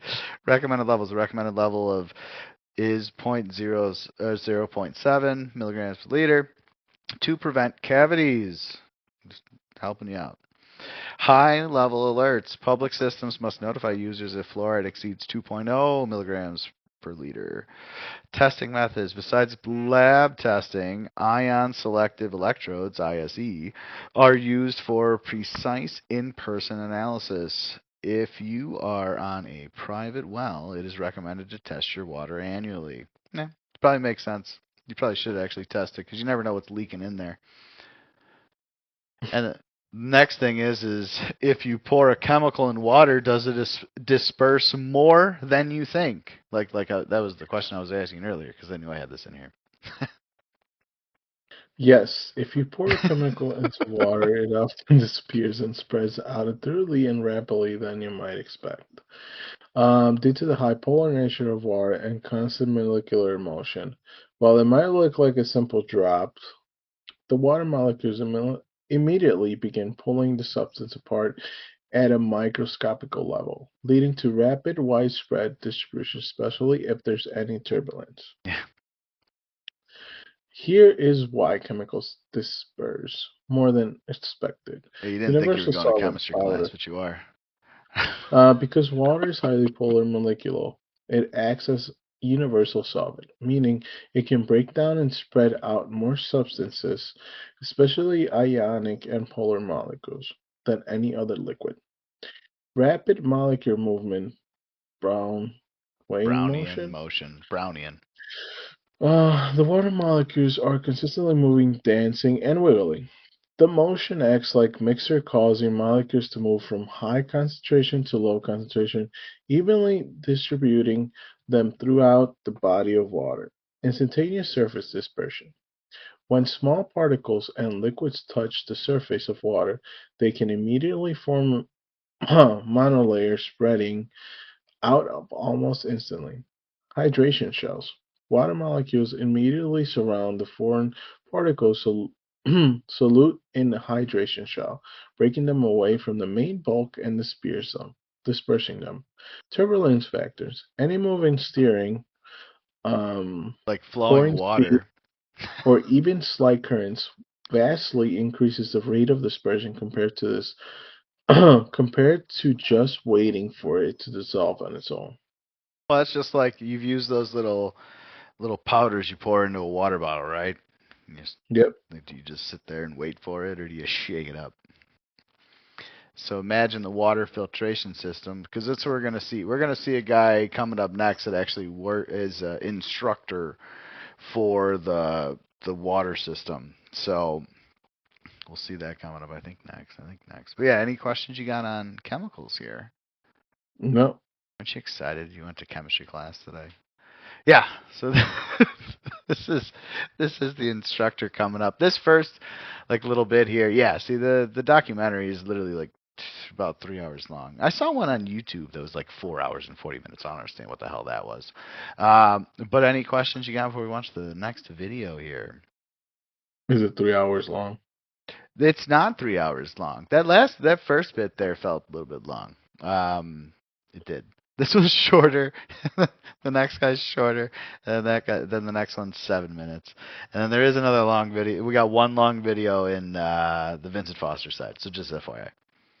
No, I'm just messing with you. Okay. All right. So you're ready then? Yeah. Okay. Time and time again to be on the radio or have a forum, no one shows up. I kept this bit in there so everybody I got tries. involved in It never fluoridation happens. because as an instructor and a professor and a teaching master in the water treatment training business, I had a student come to me and say, "You didn't have the right information. You should take a look at some of the new information." I was just flabbergasted, and I wondered how many people in the water treatment industry knew how they had been hoodwinked. So when I started to speak to operators in the last 7 years, I started to tell them about these hazards and the problems with their systems. And this was echoed in stories told back to me by the operators. And a lot of operators came to me clandestinely and said, "You know, I also have observed health effects because I've been handling the concentrated form of these chemicals. I have problems with arthritis-like symptoms. I can't work in fluoride rooms because when I do, there's a sensitization and I have to be removed." And I felt that treatment plant operators as a whole weren't being represented.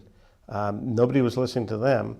So I started to survey them, and I found out that overwhelmingly, once they found out the truth about the hazards of the substance they were dealing with, and the fact that it really doesn't do what it's supposed to do, that is dental decay prevention when ingested, many of them questioned whether or not we should be putting that substance in the water. In fact, emphatically, most of them said, "Let's get it out."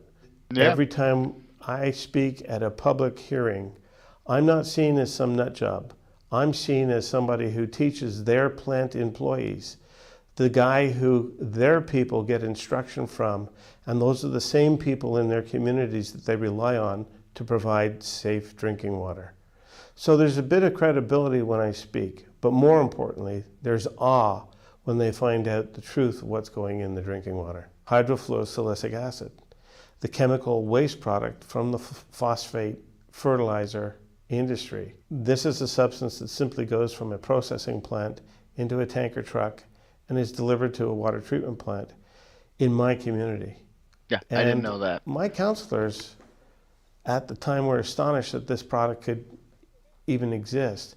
And when they asked their own municipal engineers whether this was so, those engineers confirmed the fact, believing that the substance that's going in the water is somehow a pharmaceutical grade or some well-prepared, purified extract is completely false. This stuff comes filled with heavy metals. I have one certificate of analysis that shows upwards of 34 parts per million of lead in the shipment that was delivered to a municipality, not mine, but just down the road. And lead is a prohibited substance in the province of Ontario from being added to drinking water. It doesn't matter that it gets diluted 180,000 times in the process. Who would stand at the top of a water tower and deliberately add lead, a known human carcinogen, to the drinking water? And if I had done that, even as a certified operator, I would have been arrested immediately. There is no difference except the argument of dilution. I had spent 25 years teaching students at the point I was enlightened. And my training was that fluoride was a compound simply added to the water for tooth decay prevention. This was the common thought. The problem with that is all of the books that were used to educate operators on drinking water treatment processes all said the same thing, and it was as if they came from some sort of scripted source. In 1995, I wondered that perhaps we should have more fluoridation throughout the province, and I began a exploration of the possibility of providing courses to teach operators how to fluoridate the water. Now it seems incongruous, but at the time it was something I was exploring. And I was one of the few CDC trained water engineers who have been able to provide CDC related training to operators about how to fluoridate drinking water supplies.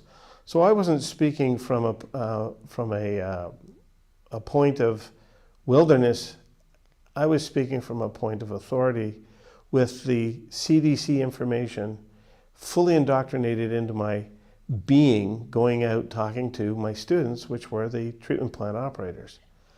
People tended to trust the expert. And the problem with trusting the expert is that if the expert makes a mistake, those people end up having a mistaken belief. And that's exactly what happened. I used my CDC training to advocate for fluoridation, only to find out from one of my students that I was all washed up. And more importantly, that student was graceful enough to tell me that I was full of crap. And better than that, I realized that perhaps I didn't have everything that I should have had in my armory of information to teach, that I had to go back and learn more. And when I did, I found out I was wrong. And there's nothing wrong with being wrong. The greater wrong is not correcting it. And that's what I'm doing now, and that's why I speak out about this. Like everything else, when you find out a truth that's unsettling, I was deeply embarrassed about the crime I had committed, an educational crime I had committed for the previous 20 or so thousand students who had heard that fluoridation was fine. And there's a deep-seated feeling to undo that piece of information in the minds of those individuals. If I could go back in time and extract that chunk of information from their mind and replace it with what I know now, I would feel much better. Fluoridation tends to be a belief system. About. And in order to have a belief system, you have to have a creed and you have to have faith. And the creed has been established by the simple words of safe and effective.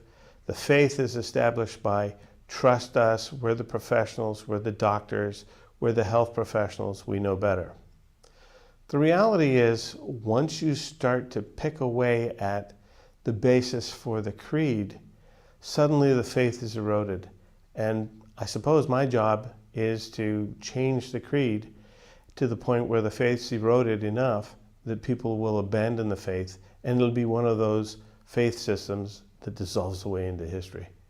I think water fluoridation's days are numbered. This practice is really a post-World War II practice. The practice of using asbestos, the practice of thalidomide, the practice of leaded gasoline, the practice of numerous other chemical experiments that came from rapid chemical growth. People accepted these modern technochemical developments on faith, without question. My argument with fluoridation in dentists is this. First of all, no dental authority that I've ever met is qualified to speak about water quality.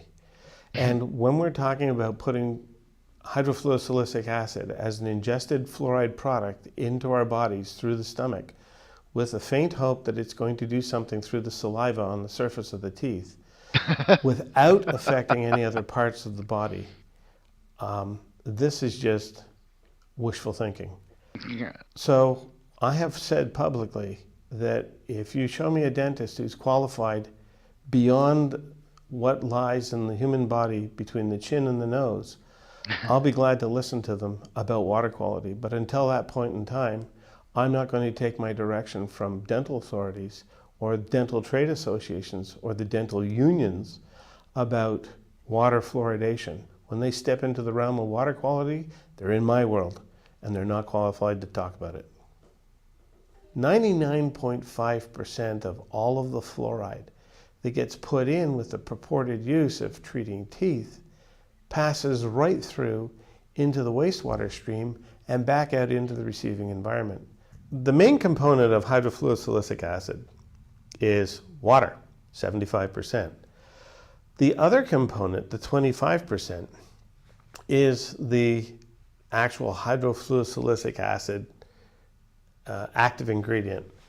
However, there are small percentages also of hydrogen fluoride and heavy metals, and the heavy metals include primarily lead, arsenic, cadmium, mercury, and the more alarming thing for me are amounts of radionuclides, which are radioactive components that are scrubbed out of the stack gases. The entire treatment process is done before hydrofluorosilicic acid gets added, and then we deliberately degrade it with this stuff.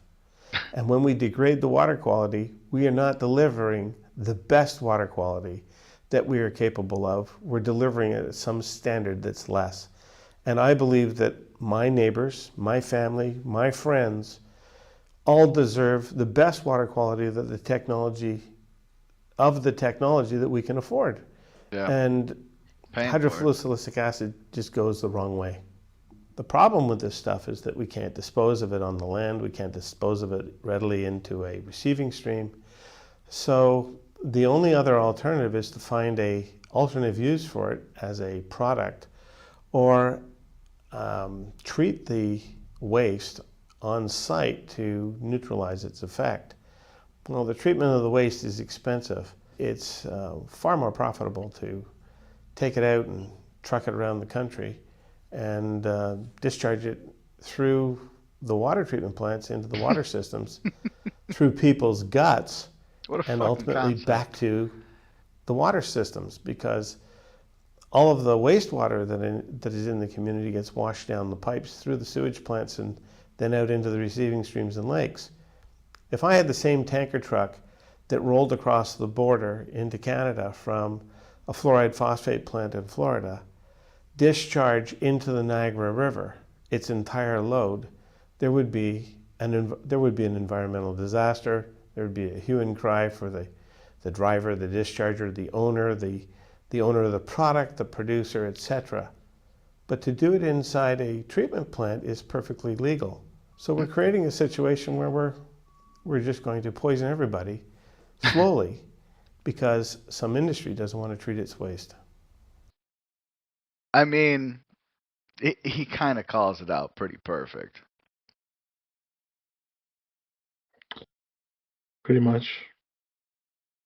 Like, did you know that that's how we did all that? No. Okay, good, because we're about to read about it. So left or right, which one do you want? I want right. All right, okay. Get yourself a cup of coffee or something. Where do we get fluoride that goes in city water? Fluoride added to city water typically comes from chemical byproducts of phosphate fertilizer industry, primarily fluorosilicic acid, which is captured and purified to prevent it from entering the atmosphere. Oh, good. Can't bring it in the atmosphere. Better put it in the water. It is natural mineral derived from calcium deposits in rock. Source, the raw material is phosphate rock, which is processed to make fertilizer, released fluoride as a byproduct. Chemical use. The most common form used in water treatment is fluorosilicic acid, though sodium fluorosilicate and sodium fluoride are also used. Okay, so just say it's one of three then. Process according to the U.S. EPA and industry manufacturers like Simplot. This acid is captured, purified, and then added to water to meet a target concentration, usually of 0.7 milligrams per liter, to prevent tooth decay. Natural occurrence. While added, some or all of the fluoride in tap water may be naturally occurring in the groundwater source. American Cancer Society. Okay, thanks. Manufacturers of these water additives include companies such as JR Simplot and Nutrien. Nutrien. What does that company do? I have no idea. They sound like they've got a good name that people are like, ooh, I'm going to get that because they're nutritious. Yep. I bet you there's some chemical company. What will the companies do with fluoride if not the water supply? Yeah.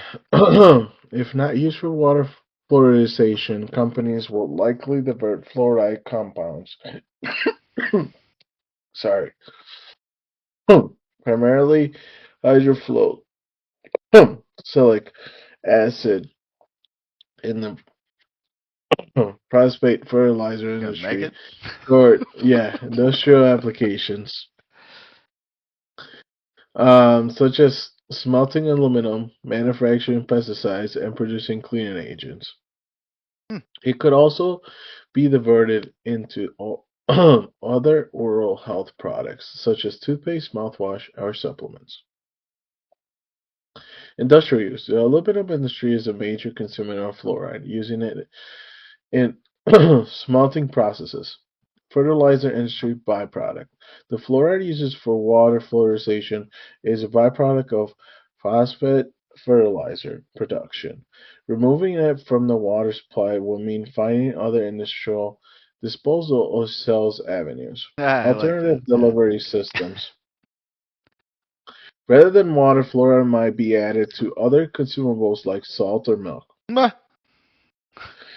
For or used exclusively in Topical.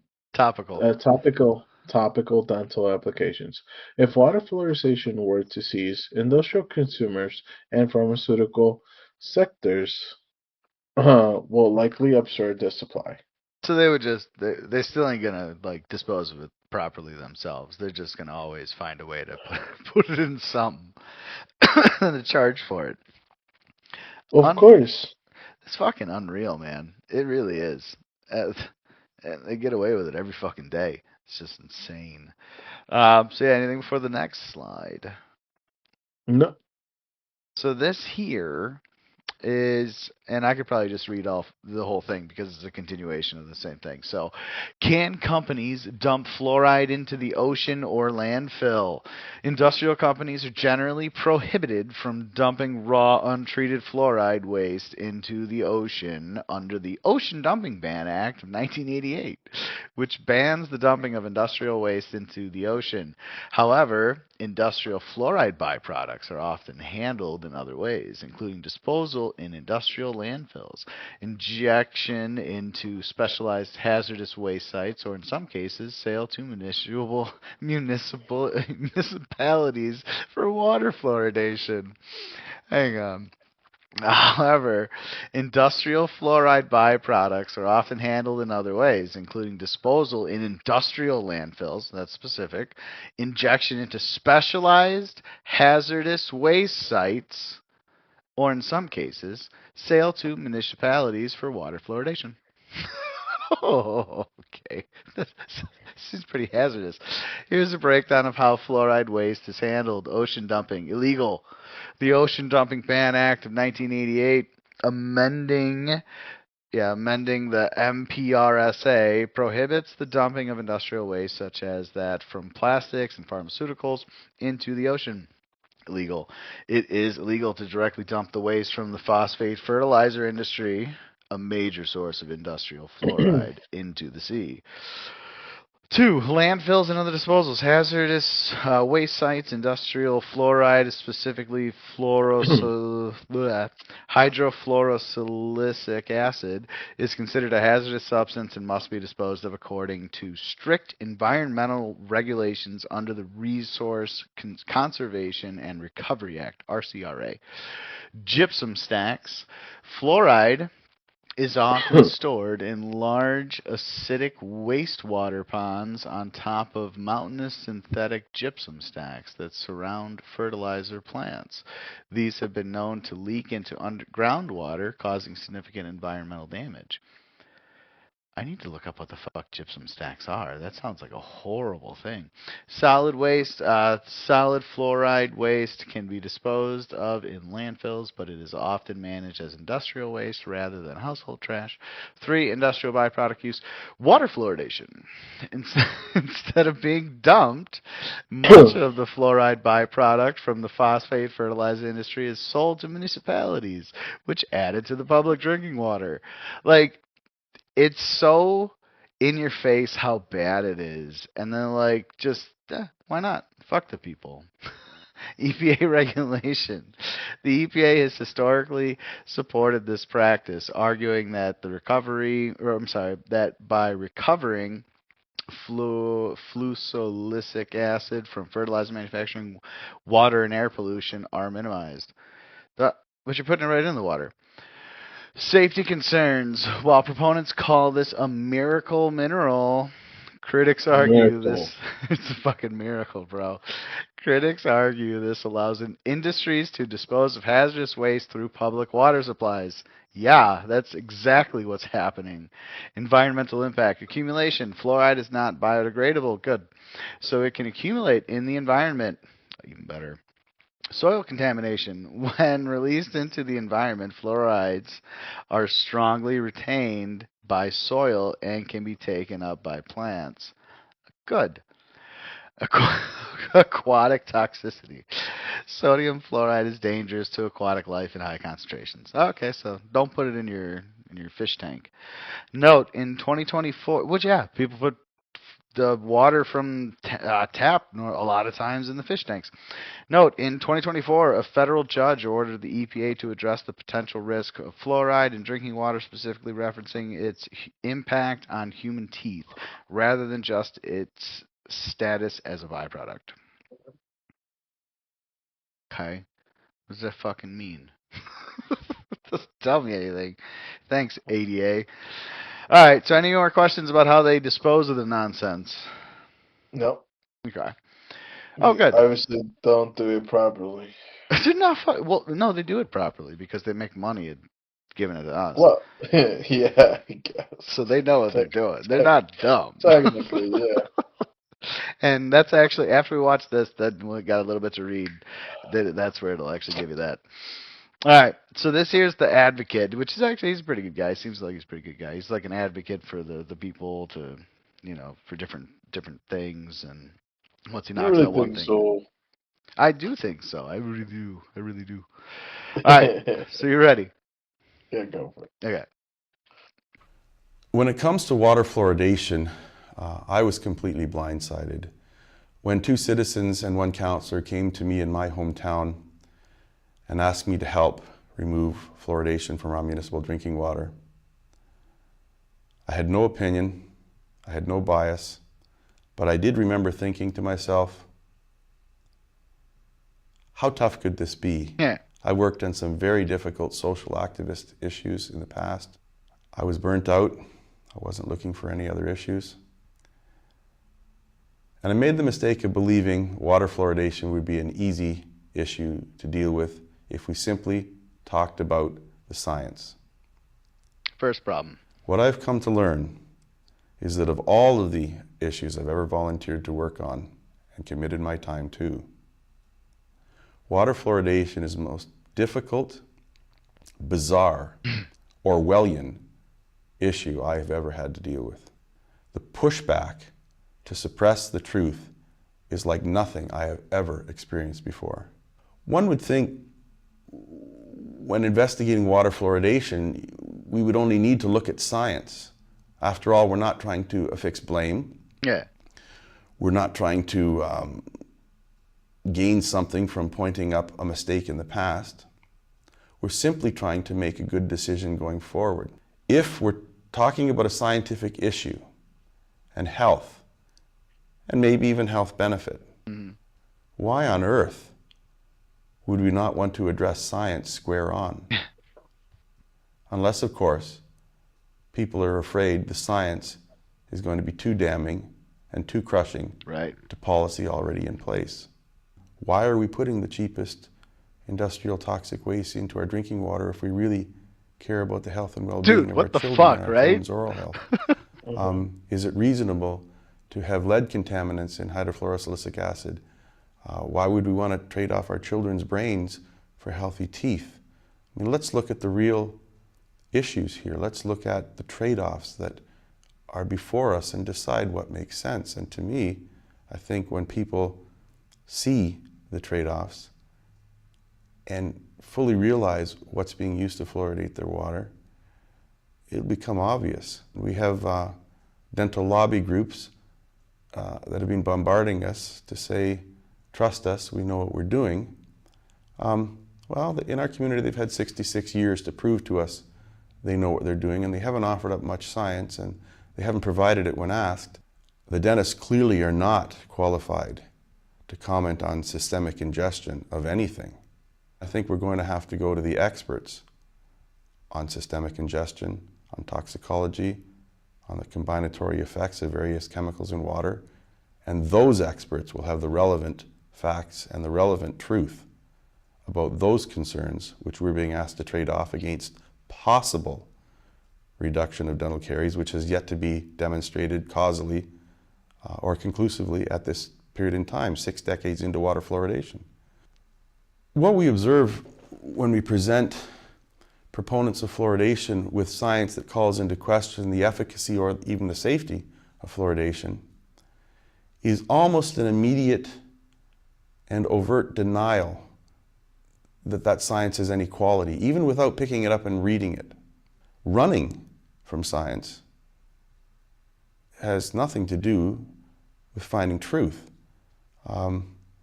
One has to wonder, why run from something if your science is so solid? Why turn a blind eye when sometimes your science doesn't bear out what you thought it should? It's always interesting to observe when promoters of fluoridation say, we introduced fluoride into the drinking water and dental caries rates went down, and it's because of the fluoride. And then you say, well, what about where fluoride was introduced into the drinking water and dental caries rates didn't go down? In fact, maybe they even went up. Well, there's something wrong with that study because fluoride was in the water. That's not a sound exactly or what fair happened. way of assessing science when you throw out data that doesn't bear out the results you're hoping for. It's helpful when considering water fluoridation to also consider the precautionary principle. That principle being, if in doubt, don't do it.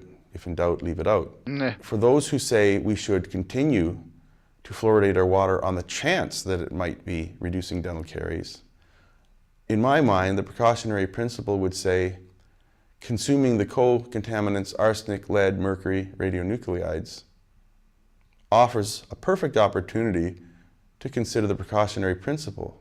Perhaps we should stop consuming those things bundled with hydrofluorosilicic acid and its silicofluorides until such times as we have overwhelming evidence that there's any benefit. When one reviews the history of water fluoridation, it's quite interesting how the architects of the marketing of water fluoridation conducted themselves. Instead of putting science out front to sell water fluoridation to the public and convince the public that it's warranted, in fact, what happened was a belief system was constructed. Edward L. Bernays, who was hired to market water fluoridation by the polluting industries, was very clear in his statement when he said, we know we cannot talk about the science behind water fluoridation. So what we must do is we must find white coats to promote water fluoridation. And once we have those white coats promoting water fluoridation, whenever anyone wants to talk about the science, we'll simply point to those white coats and say, well, if it isn't good for you, why would they say it is? That's not a discussion about science. That becomes marketing. And it's a very smart thing to do because we all know that it's much more difficult to deconstruct a well-placed, well-lived belief system that's entrenched for many decades. However, it's much easier to have a rational debate where science trumps science until we get to the truth. Yes, there's good science and there's bad science, but we're quite capable today to evaluate science on its quality and its merits, and we need only do that to deconstruct water fluoridation. The problem is the belief system has been entrenched in the public's mind for more than 60 years. So when one wants to add fact into a belief system that does not dovetail neatly and comfortably into that belief system, the human response is to reject the fact rather than realign the belief system. Yep. In With a lot psychological of terms, things. that's called cognitive dissonance. That's it. We simply can't package something that Can't accept it. doesn't sit well for us, makes us feel too uncomfortable, and may keep us up at night, because after all, it would be very nice to go to bed thinking and believing there are others out there, the dental associations, public health, Health Canada, who are looking after our well-being while I'm sleeping tonight. But to believe that perhaps they've made a gross error and are now not willingly going to admit that doesn't sit well. So it was very, very smart to work with belief systems and construct belief systems because they're very difficult to deconstruct, as I've said. And what we have to do is be willing to set aside biases and sit down at a table as friends and neighbors and discuss science. Some people who say the science is too difficult to understand, then let's bring in people from both sides of the issue, proponents and opponents of water fluoridation, who are qualified to comment on the science, on the chemistry, on the systemic ingestion, on the biology, on the physiology, on the statistics, on the methodology. They can help us understand what is good science and what is bad science.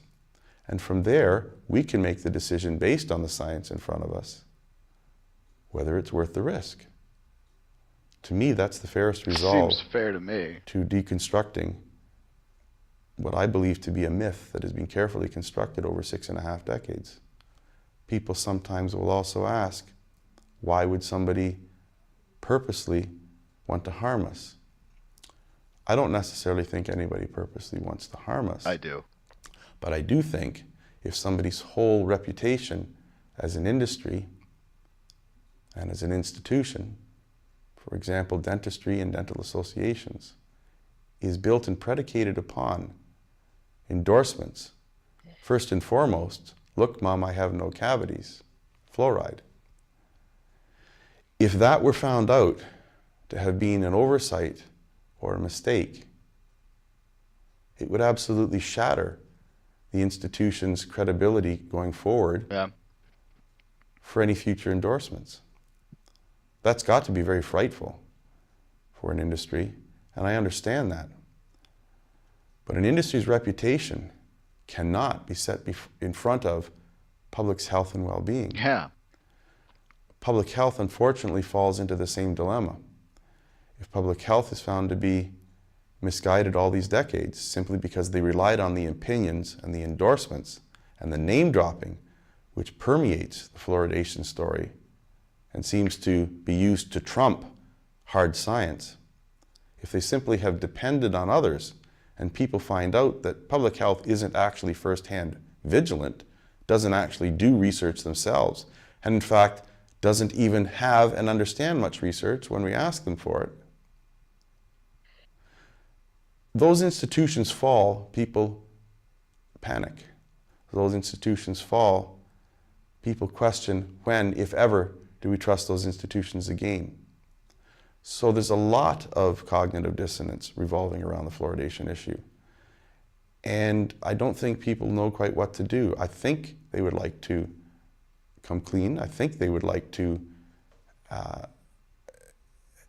have a reprieve, have a meeting of the minds where we can simply say, all right, let's try it and see what happens. Let's turn it off and let's look very closely. After all, if it is, as you say, one of the 10 most successful disease treatments of the 20th century, miracle mineral, then it does warrant a few dollars of conscientious research.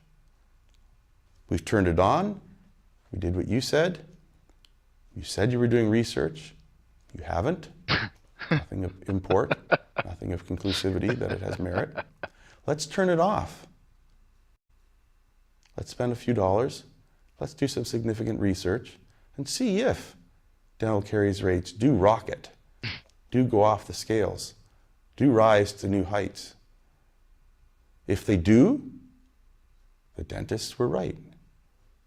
If they don't, there's no reason we should be continuing with this practice any longer, especially with the health harms that we're starting to see associated with it. When it comes to the future of water fluoridation, I'm quite sure that water fluoridation practice will certainly meet its end, and a well-deserved end. That's not to say it may come soon. It might. But I am sure it will. This is like 20-year-old video. Come eventually. If scientists were allowed to do unfettered research, publish for peer review, and would not suffer rebuke if their science happens to generate something less than positive in regards to water fluoridation, the public would be better served. As it stands right now, most scientists who are not finding positive result to water fluoridation are ostracized and outed and segregated from their scientific community. Oppression should have nothing to do with good scientific research. Agreed. If someone's research happens to show something that the pro-fluoridationists don't find favorable, it should be looked at. It should not be ignored. It should not be refused publication. The scientists should not be outed or refused tenure. It should be looked at as pure science. People who are wanting to discuss water fluoridation are often met with elected officials running in the other direction, and they're often perplexed by that. But if you think about it for a moment, by and large, because water fluoridation is born on a belief system rather than science, you have on average about half the population that swings one way and the other half swings another way when it comes to whether we should or shouldn't fluoridate. Elected officials are very aware of that. If they are to take a stand on water fluoridation, it means they are to effectively divide their potential electorate in half. Elected officials aren't scientists. Many of us have been looking at this for years. We have a 20-minute meeting with them, and we expect them to get their head around it in 20 minutes. They can't. It's overwhelming. From what I see at this juncture in my 4.5 years of fighting fluoridation, the science is increasingly more solid about the health harms. However, it's being totally denied by the promoters of water fluoridation. Unfortunately for myself and my family, I'm a full-time activist on the water fluoridation issue. I don't know how long I'll be able to sustain that, but I'll do it for as long as I can, or until the issue resolves itself. I would love for this battle to end. I would love to be able to pack up and go home, to go back to my family, to go back to my business, to go back to earning an income. I really hope that day comes soon. But if it does not, I have to persist because it is the right thing to do. I believe this is wrong. I believe it's harming people. I believe people aren't being told the truth. I believe the science is being suppressed. If I were to do nothing to try to change that, I'm no better than the people who are perpetrating that. Yeah. We're doing our part, Eddie. No. Letting the people know. We're letting the people know. I like that guy though. He's pretty good. Any questions you got before the next thing? No. Let's do it. Let's do it. So, left or right, brother? I'll do right, I guess. Okay, you've been sticking to right now. How You much, feel like there's less on there or something. no. So, How much taxpayers' dollars are used annually to fluoridate the water? Community water fluoridation. It's considered a highly cost-effective public health measure, with the annual cost typically ranging from 50 cents to over $3 per person in the United States, depending on the size of the community. Based on 2013 data, the total estimated cost for a community water fluoridation program was approximately 324 million. it's not bad. That's not bad to poison From what, ourselves, right? yeah, from what we've heard before, it's not that much. And you know what's funny is It's, we skipped the based on 2013 data. Like, are you telling me these computers don't know what it costs today? Bullshit. It's probably because that number's probably astronomical. who knows, probably. Yeah. Here's a breakdown of the cost and economic impact. Per capita cost, on average, it costs about 64 cents per person per year to fluoridate water. Large versus small systems. Larger communities generally pay less, 50 cents per person, while smaller communities may pay up to $3 per person annually. Return on investment, ROI. every dollar invested in water fluoridation yields roughly 38 to 50 in savings on dental treatment costs. Total savings. The CDC estimates that fluoridation saves over 6.5 billion in dental treatment costs annually. Funding sources. Costs are usually covered by local water departments' operating budgets, which are funded by water rates paid by residents. While some federal and state funding exists to support equipment installations, the ongoing operational costs of adding fluoride are generally borne by local water systems. So we're paying for it though, still. Of That's what course. it sounds like. Because it's funny. It says costs are usually covered by local water departments' operating budgets. It's like, well, yeah, but who pays the operating budget? Isn't you know what I mean? Like that's the whole thing. We're paying for it, guys. How much money do manufacturers make from fluoride that is used in water? The global market for water fluoridation chemicals is projected to grow from roughly 1.7 billion in 2021 to over 2.2 billion by 2025. This is from 2026, so I'm curious to see how it made it out. And it's expected to reach 3.78 billion by 2033. In the United States specifically, the market for these chemicals was estimated at approximately 496 million in 2021. So they're making killing. Here are the key for shit that they would have to dispose of anyway, right? Here are the key details regarding the financial aspects of fluoride for water treatment, market growth and size. The market for water fluoridation chemicals is expanding at a compound annual growth rate of 6.67%. Good, so they're finding more ways to put it in shit. Production volume in 2019, U.S. domestic production of fluorosilicic acid, the primary chemical used for water fluoridation, was approximately 29 million kilograms, 32,000 tons. A lot of weight. Key manufacturers, yeah, that's a lot of fucking weight. Key manufacturers, major manufacturers of the fluoride used in municipal water supplies include JR Simplot and Nutrien PCS Phosphate Company. Oh, that's it. PCS Phosphate Company. That's why they call themselves Nutrien. That's what it seems like, among others. Cost to municipalities. While the chemical market is in the hundreds of millions, the cost for cities to implement it is low, generally costing less than $1 per person per year. Good. So don't worry, guys. Economic impact. The use of fluoride in water is highly cost effective, with studies indicating that every $1 invested in your bullshit, you save $20 to $38 in dental treatment costs. They throw that at you a couple times, huh? Why would they wait? So why?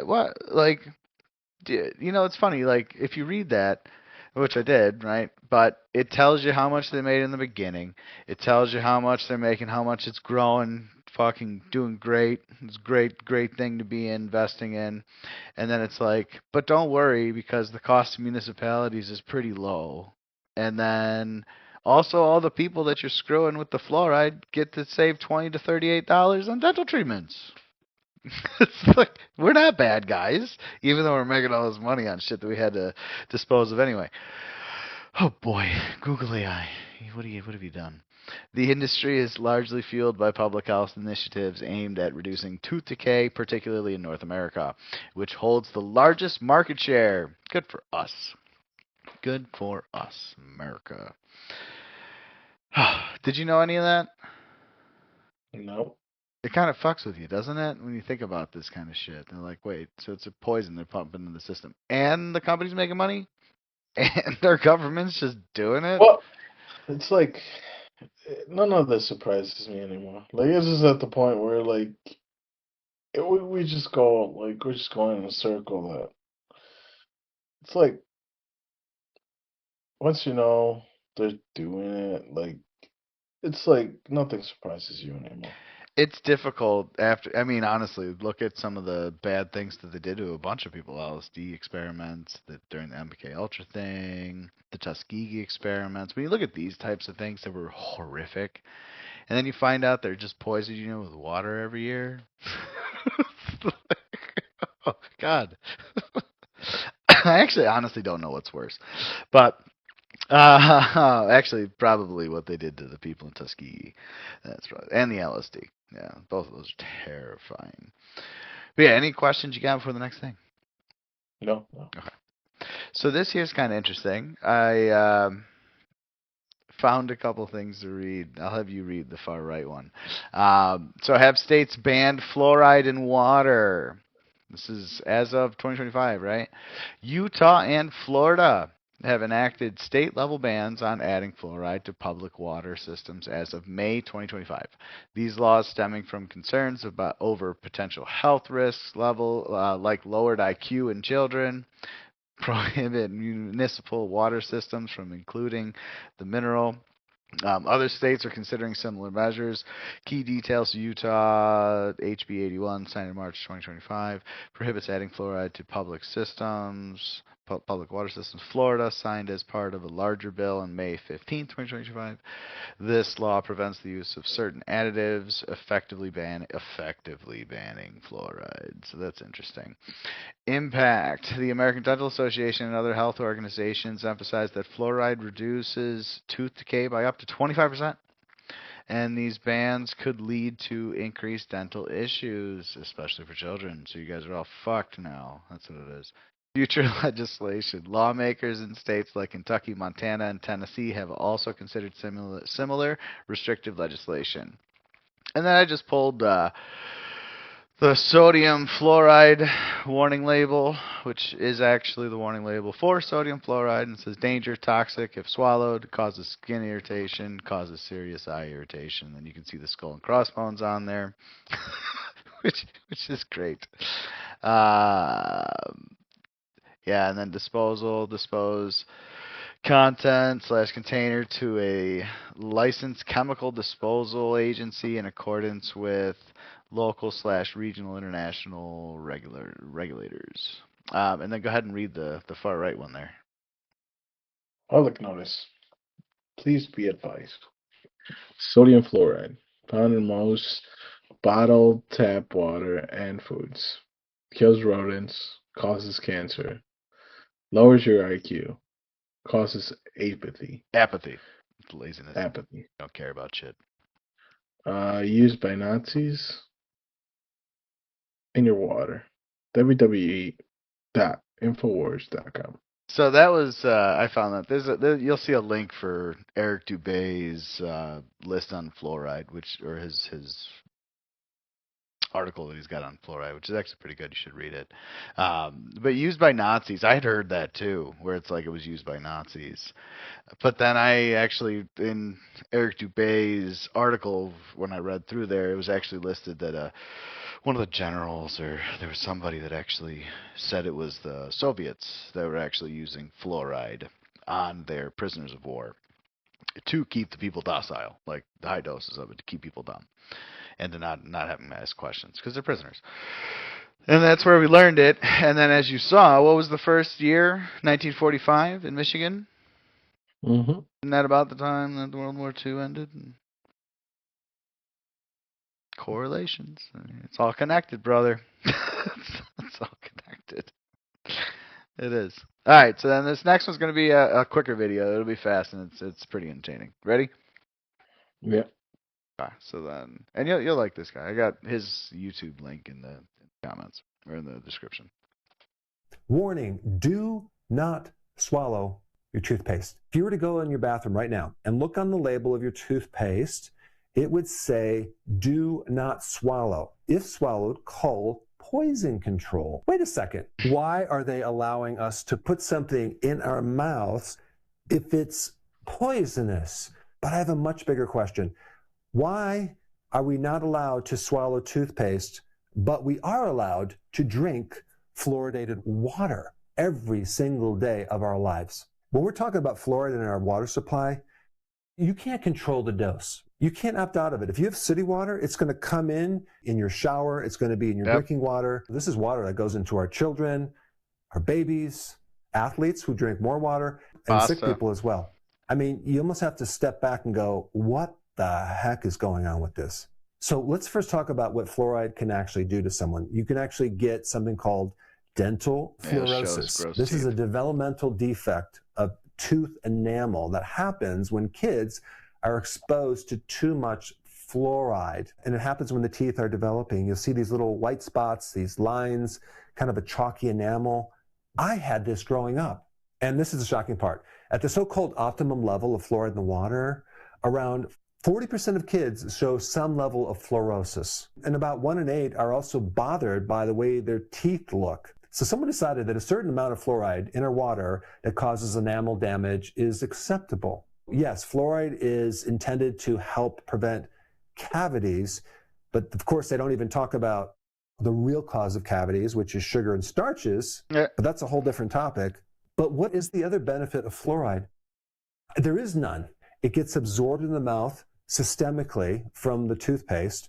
And not only that, when you're drinking the water, it gets into the body systemically to every single organ, and it accumulates. It also sucks up into your pineal gland. The pineal gland is where you make melatonin. It has the ability to affect the receptors of your thyroid. It goes into your bones. It goes into the kidneys. This fluoride doesn't just stay in your mouth and affect your teeth. In the U.S. National Toxicology Program, governmental scientists have reviewed the data for decades, and what was their conclusion? Higher fluoride exposure is consistently associated with lower IQ in children. This is not speculation. This is government scientists saying this. A lot of people don't realize that you don't just get fluoride from the toothpaste, from drinking water. It's also in coffee, tea, sodas, juice, all made with fluoridated water. We really can't control the dose. Athletes drink more. Babies on formula get more per pound of body weight. People with kidney issues can't clear it out as effectively. Yet we treat fluoride like everyone is getting the same dose. And what really gets me is like babies without teeth are getting this fluoride. What is it doing to their brains? And if they're consuming baby formula, it's even worse because they're getting more concentrated fluoride. And so really, we're medicating our entire population for the sake of preventing some cavities in the US, because in certain European countries, they ban this fluoridation in the water supply. Only in America. So fluoride was added back in the 40s, back when we didn't really use fluoride in our toothpaste, okay? It wasn't a universal thing. We didn't actually consume as much processed food. The total exposure was far less than what it is now.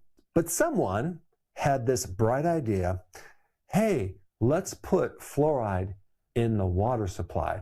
So you might be thinking, well, okay, the fluoride that they're using is food grade, right? It's safer. Well, most water systems don't use pharmaceutical grade or food grade, because I don't even think there is a food grade fluoride. They're using a different form of fluoride. It's a byproduct of phosphate fertilizer production. I could imagine someone just had this bright idea. What are we going to do with all the industrial waste? Oh, I have a good idea. Let's use it to stop cavities. In fact, let's put it into the water supply, and we'll get everyone to agree on it, and we'll be able to prevent all these cavities. It'll be a huge, great thing for society. So in summary, if fluoride works mainly on the surface of the teeth, why are we delivering it as a swallowed drug to the entire body, especially to infants? So what is the solution? A water filter. But here's the problem. You can't just use a regular carbon filter to pull out fluoride. Nope. Okay, you have to have something especially designed for it. In my house, I had to get a special filter to pull fluoride out. You can use reverse osmosis. You can also distill the water and pull it out, but you have to find a filter that specifically is certified for fluoride reduction. And if it doesn't specifically say it's filtering out fluoride, then find one that does, because the general water filters don't do that. At the very least, you can get a countertop filter or even something for your shower that pulls out fluoride, because the fluoridated water can even turn into a gas and kind of get into your body that way as well. Shit? So in other words, your shower could be spraying on your skin, affecting the skin, and it does create irritation on your skin, but also get internally through the heat and the gas. Yeah. So stop taking long, hot showers, Eddie. No, I never take that, like, long showers. Nah, I like a good every once in a great while. Actually, I used to like sitting in a bath, but I've kind of changed my mind. Honestly, this whole thing, going into all this fluoride stuff, has fucked my brain on all of that. Where it's like, I don't want to take showers anymore. I don't want to drink from the tap at all. I don't even want to wash my hands. But yeah, crazy, right? Yeah. Fucking A, man. Fucking A. All right, so on to the next. I think we're switching topics. Are you ready for it? Mm-hmm. Good. I like this image. I really like this image a lot, actually. Both. Shh. We can't talk about this guy. It's bad. So yeah, you know nothing really about Vincent Foster, correct? No. Never probably heard the guy's name before. Makes sense. Yeah, because I think when did he die? I don't know. Early '93. Yeah, so I was like very young. You weren't even born, I don't think. So let me start off with just reading his first two paragraphs, last two paragraphs, and then alert levels. That sound good? Yep. All right, so Vincent Foster. It was meant to be another Arthurian age with political knights in shining armor sallying forth from Camelot in Washington, D.C. to slay the ugly dragons of America, poverty, inequality, and every ism that could be poked from under a stone. From the outset, instead, the reign of William Jeffrey Clinton in the White House was sunk in waves of scandal. One of the first controversies to lap at the door of the Oval Office was the death of Vincent Walker Foster Jr., a deputy White House legal counsel, a childhood friend of Bill Clinton, and a partner in the Rose law firm of Arkansas with Hillary Clinton as his wife. Foster was found dead in Fort Marcy Park, Virginia on 20 July 1993 with a gunshot wound to the head. The alleged weapon was still in his hand, the latter stained by gunpowder residue. And then it says he was supposed to be depressed too, so like they can't just like make that shit up. All right, and then the last two paragraphs in the alert level. So Dr. Berman concluded that Mr. Foster's last 96 hours show clear signs of crisis and uncharacteristic vulnerability. Dr. Berman stated furthermore that there is little doubt that Foster was clinically depressed in early 1993 and perhaps subclinically even before this. Dr. Berman concluded that, in my opinion, and to be 100% degree of medical certainty, the death of Vincent Foster was a suicide. No plausible evidence has been presented to support any other conclusion. In sum, based on all the available evidence, which is considerable, the OIC agrees with the conclusion reached by every official entity that has examined the issue. Mr. Foster committed suicide by gunshot in Fort Marcy Park on July 20th, 1993. Bill Clinton aide, and this is alert level, Bill Clinton aide killed to prevent him blabbing about president's illegal land deal. Alert level 3, because there's the we'll read about that too. Honestly, they had so much going on; it was like insane. So yeah, so you know nothing about that. So let's head into. And like I said, I didn't really know much about this case either. But let's read a little bit about him. So, you want left or right?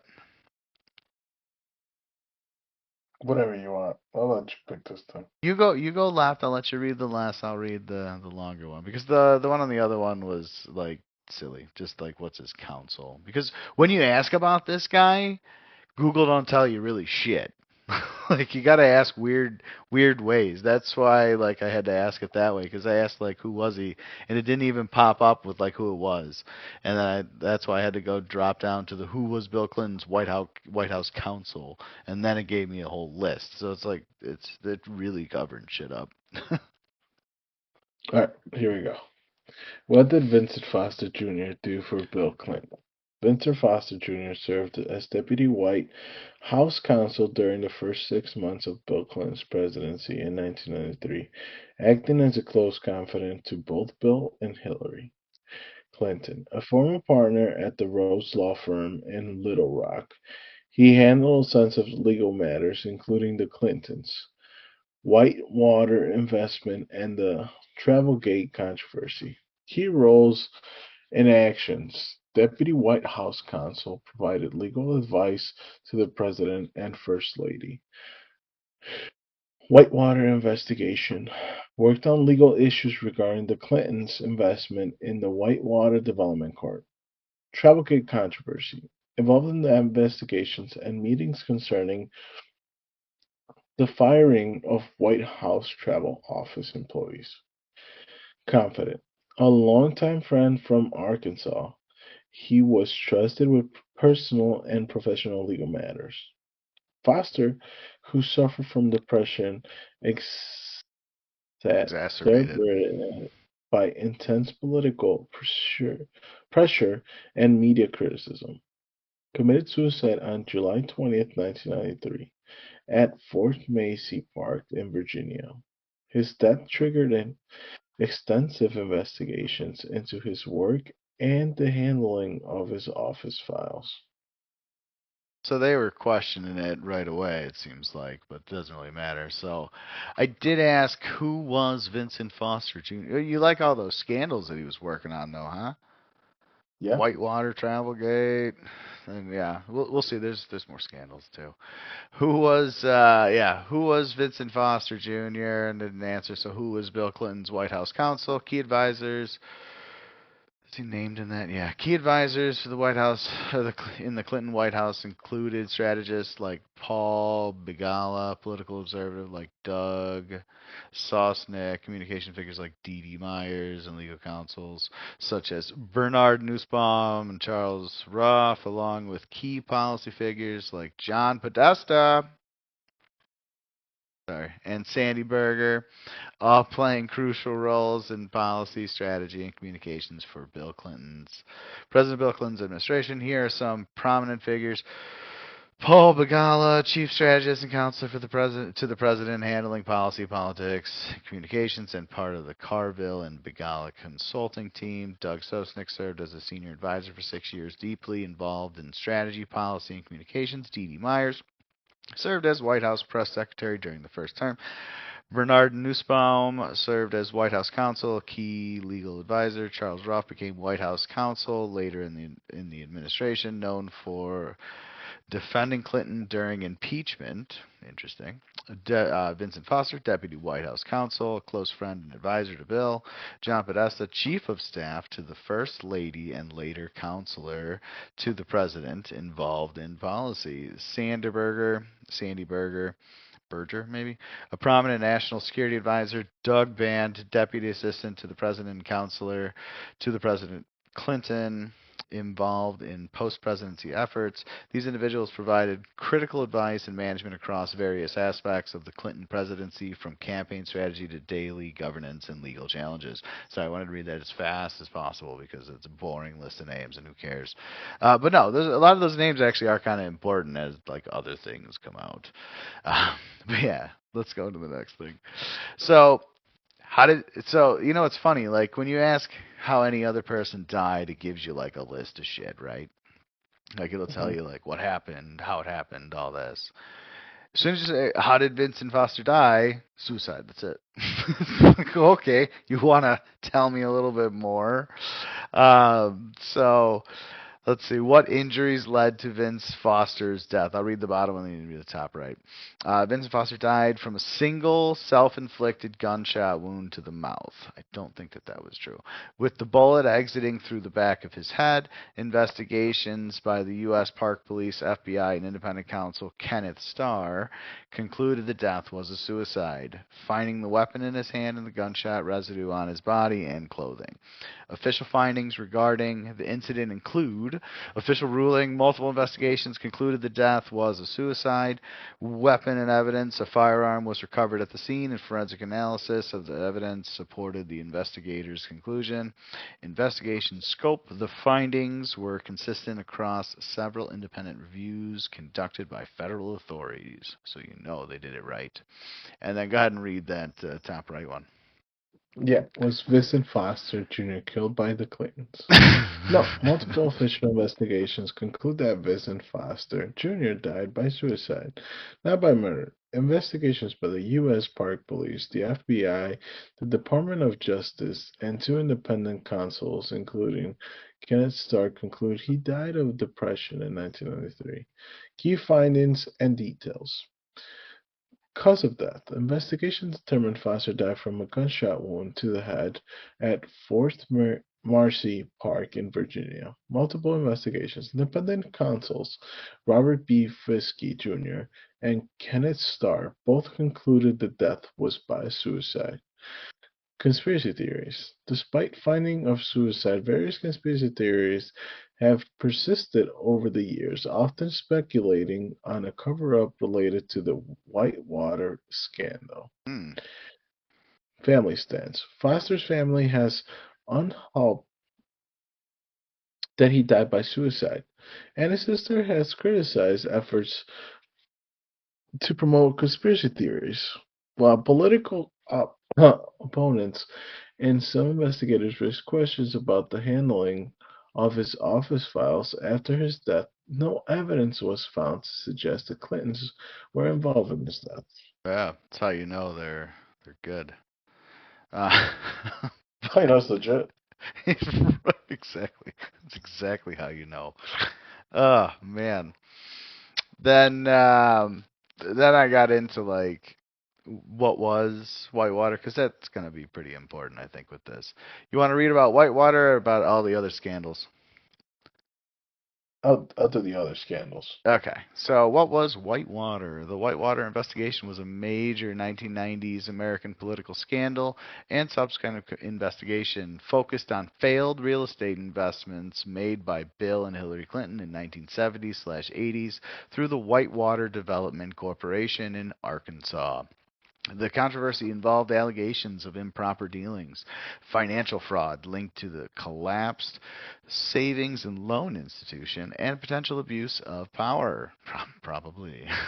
Key details of the Whitewater controversy. The investment in 1978, the Clintons partnered with James and Susan McDougal to form the Whitewater Development Corporation, aiming to develop 230 acres of land in Arkansas. The venture failed, resulting in financial losses for the Clintons. The investigations focused on whether the Clintons were involved in illegal activities related to the Madison Guaranty Savings and Loan, a bank owned by Jim McDougal, and whether they improperly influenced loans. Huh. Probably. The investigation, triggered by a New York Times article during the 1992 presidential campaign, the investigation expanded over several years. Key part was the appointment of an independent counsel, notably Kenneth Starr, in 1994, who investigated the transactions. Outcome. Despite extensive investigations, neither Bill nor Hillary Clinton were ever prosecuted or charged with wrongdoing related to the land deal. Several associates, however, were convicted of fraud. So they all fell on the sword. Good for them. Legacy. The investigation, which spanned much of the Clinton presidency, is considered a significant, highly political event that, although failing to prove direct illegal actions by the Clintons, led to other inquiries, including those related to Monica Lewinsky scandal. You know that one. Another thing people want to maybe look at is Mena, Arkansas, and I'll just say it like that. But yeah, go ahead and read any other scandals. Well, I was gonna say everybody I have think has a little bit of knowledge on that. I don't think anyone can escape that. Even like the Scary Movie had a joke Yeah. about it with fucking she's wearing the blue dress and it's got the stain on her lapel. It's like, okay. Any other scandals around the time of Whitewater? Several scandals surrounding the Bill Clinton administration occurred alongside the Whitewater investigations in the 1990s, often investigated by the same independent counsel, Kenneth Starr.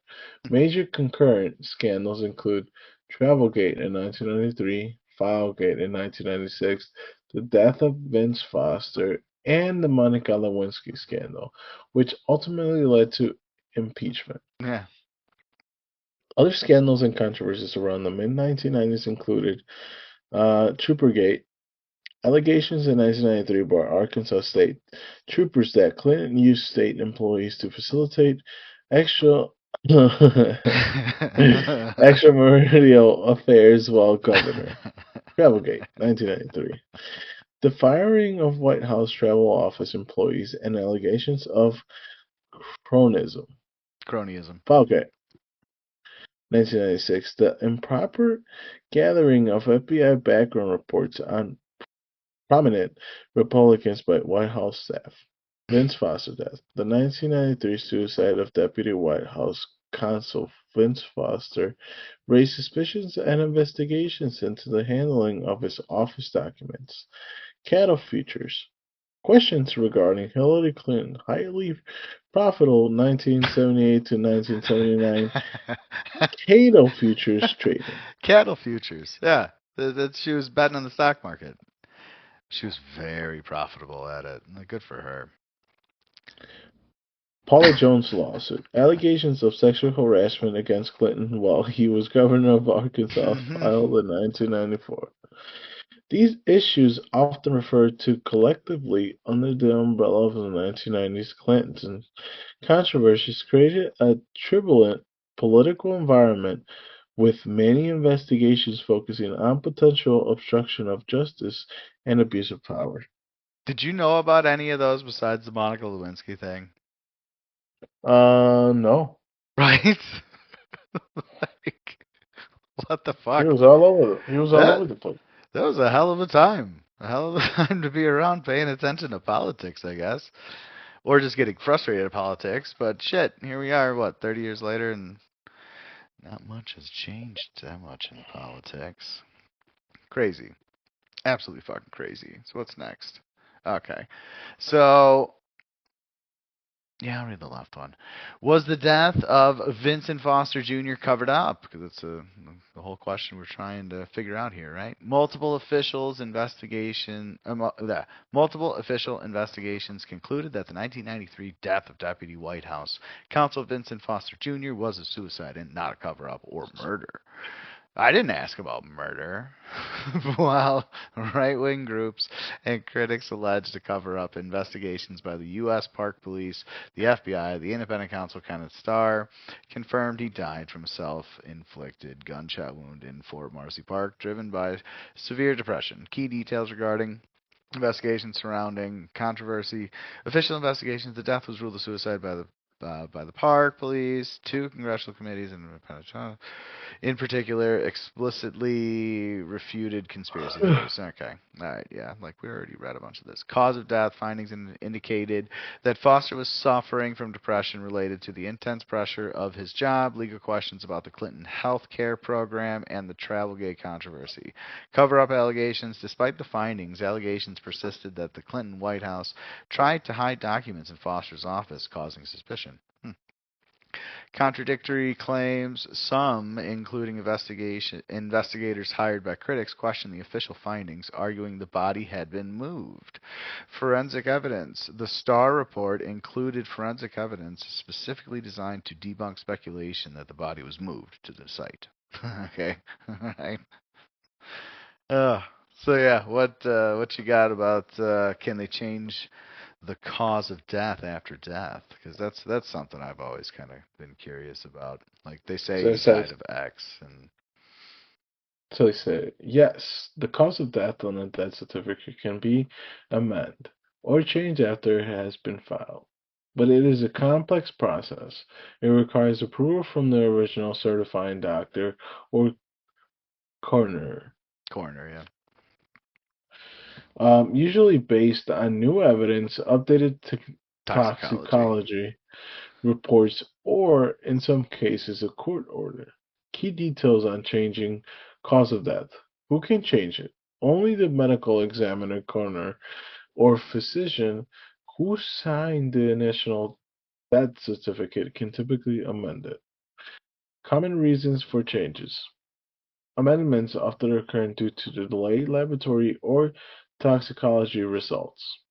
Example: waiting for drug test results, new medical history, or the correction of clerical errors. Process involved. You must contact the coroner office or medical examiner to request a formal review and provide evidence supporting a change. Difficulty. While possibly changing a cause of death is difficult, and significant time has passed, legal action on a court of order may be required to compel a change. Impact. A changed death certificate can affect life insurance claims, legal matters, and public records. If the body has already been cremated, a forensic expert may still be able to review tissue samples or existing medical records to support a change. Well, that last part sounds ridiculous if it's already been cremated, but the that whole thing, the thing to think about is, okay, so is it easier to have your own guy show up, or is it easier to send the normal, coroner or medical examiner in there and then have to fucking change it afterwards? Which, if you're like the president of the United States or special counsel, you could probably get it changed. But yeah, no, it's just crazy, just fucking nuts. I think the next thing's a video. You ready? Yeah. Yeah, it is video. Yeah, so this here is the Conservative Roundtable. This is the grand jury witness, Robert Knowlton. And the whole reason I'm pretty much showing you this is because of, like, at the end where he talks about being harassed. So, because he's a whistleblower. You ready? Yep. Okay.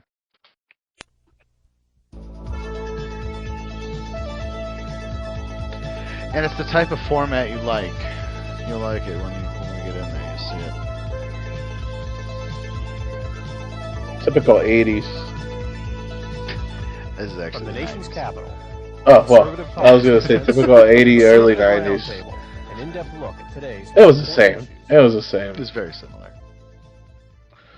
Welcome to Conservative Roundtable. I'm Howard Phillips. We have a very interesting broadcast planned for you. Our two guests are men who have been right in the middle of history. They are Attorney John Clark and Mr. Patrick Knowlton. Their names are probably not well known to you. But No, these are two men neither was the guy who have that put died. their own careers, their lives, and their reputations on the line as part of an effort to seek the truth. Patrick, why don't you begin with the day you drove into Fort Marcy Park? Well, for the listening audience, we are talking about the Vince Foster case, and I was a Whitewater grand jury witness, Howard, as you know. I drove into Fort Marcy Park on July 20th, 1993. He was a Whitewater grand jury What I saw in the park witness. Was two cars.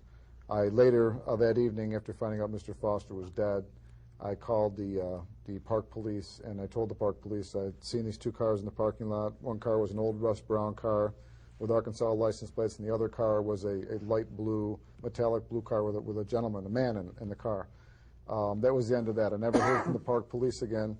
I never followed the Foster case. I had no idea that, I heard a guy who committed suicide, and I figured that was it. What I saw in the park, this guy acting very suspicious in the blue car, which, made me aware of my surroundings.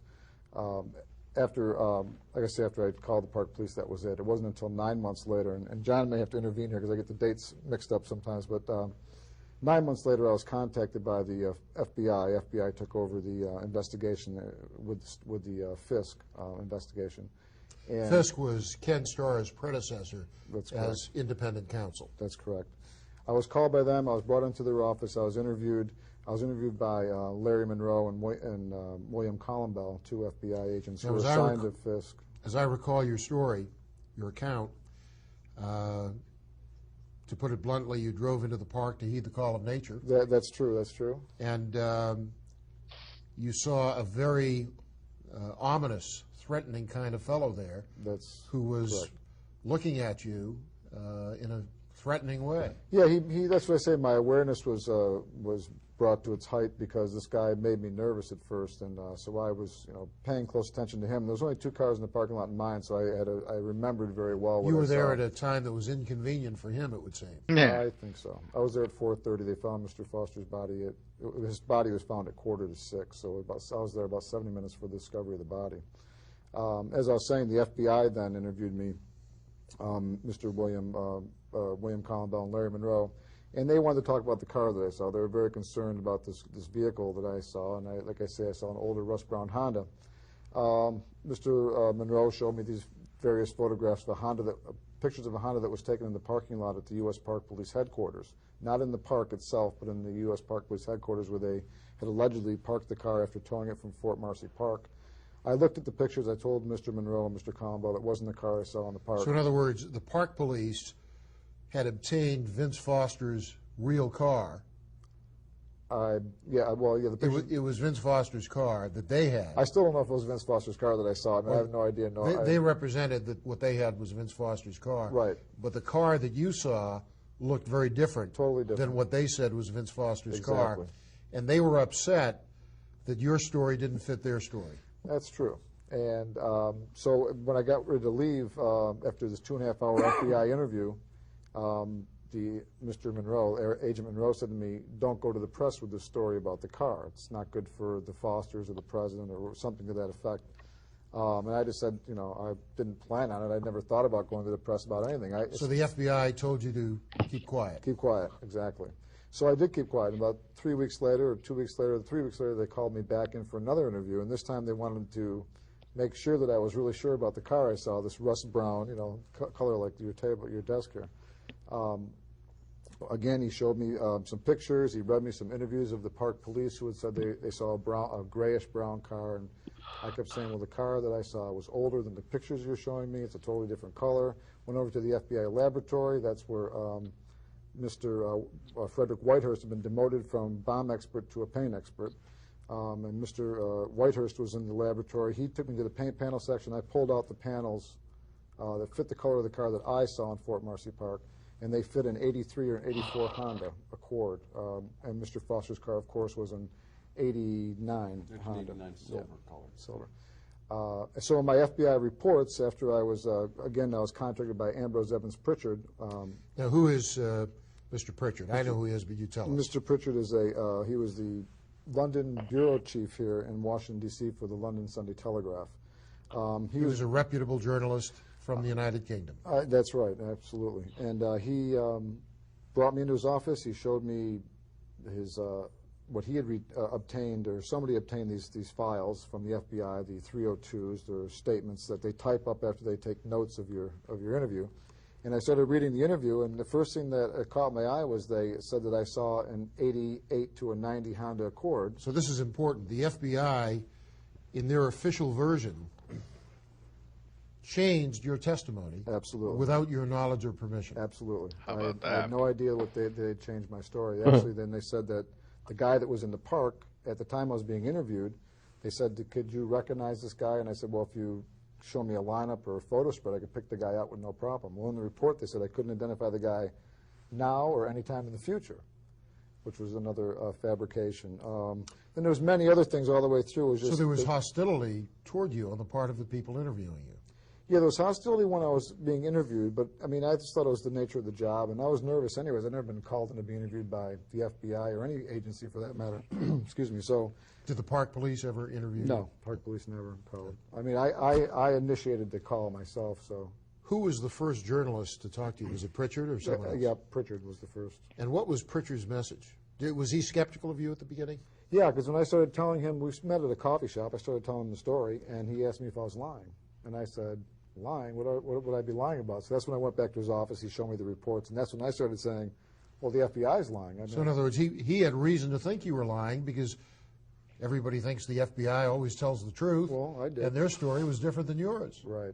About what you had said and seen. Exactly. So, but you won this journalist's confidence. Yes, and he figured out that you were telling the truth, and the government of the United States was telling the lies. That's right. The FBI was definitely misrepresented what I said completely. They lied. I mean, they lied about what I said. When did this occur with Pritchard? This was on October 13th of 1995. Did he then write it up right away? He wrote it up within about 7 days. He called me on the phone and said it was going to be out in the Sunday's paper, the 21st or 22nd. I'm not clear on the dates. In London? In London. And that newspaper came out, and I think I'll let John fill in a little bit from here. If Fill you in would, the narrative. Again, just to kind of briefly recap, you saw these events in Fort Marcy Park, and what Patrick saw was an older brown Honda. Mr. Foster's car was a newer silver-colored Honda. And incidentally, the car that Patrick saw also had Arkansas plates, and it was parked in the very spot where Mr. Foster's car was later found. And we now know from the forensic evidence that Mr. Foster was dead well before Patrick was in the park. So that long before his body was delivered to the park. Right, right. Well, actually, we don't really know where if his body was in the park at this time or not. We don't know, but we know that he was dead by then, and therefore he couldn't have driven to the park. So in any event, the FBI sort of tried to obtain this admission from Patrick that the car that he saw could have been Vince Foster's car, and having failed to obtain that admission, they falsified the report. They said it was 1988 to 1990. The car color panels that Patrick had picked out correspond only to one in 1983 or 1984 car. Have you considered a defamation action against the FBI? No, they're immune from that sort of suit. But we have filed suit. I'll get to that in a second. So later on, of course, Patrick's interviewed, and he sees these reports, and he says, hey, these are lies. And this is actually 27 months after the incident, and that paper, the London Sunday Telegraph, came out on October 22nd, 1995 in London. It appeared on American newsstands on the 24th. That's a Tuesday. Now, that same day that it appeared on the U.S. newsstands, Mr. Starr's Office of Independent Counsel prepared a subpoena for Patrick to testify before the Whitewater grand jury. And they delivered the subpoena, presumably to the FBI that day. Now, the FBI didn't serve it that day. They waited for 2 more days until Thursday, October 27th. And they served Patrick the subpoena. Well, we think we know why. It was to line up these men who harassed Patrick beginning the same day that he received the secret grand jury subpoena. Now, So in other words, you believe the FBI not only falsified his testimony, Patrick's testimony, they were so much in hock to the Justice Department and the White House that they participated in an effort to intimidate Patrick. Right. Well, what we find when we review the investigative history of the Foster case is that no one has investigated except for the FBI. I mean, even during the course of the first 16-day U.S. Park Police investigation, that was really a joint investigation. That wasn't just Park Police. That was Park Police and FBI. And the FBI interviewed, far more witnesses than the Park Police did, although that's not generally known. But anyway, so this harassment, Patrick was harassed for a period of 2 days by at least 25 men, beginning the same day that he received this secret grand jury. 25 men. Right. Now it more. sounds like he's a little nuts. And we've talked to a number of experts about this, and they each, 6 of them, have each independently of one another told us that the purpose of this intimidation, this harassment, is to make the witness look crazy and to destabilize him prior to his appearance before the grand jury. How do you know there were 25? Well, because Patrick was counting them. He was taken. He was accompanied with, had witnesses both days that this happened. It was 11 one day, 13 the next day, and then a couple days later, a few more. These men were grouped together? They were.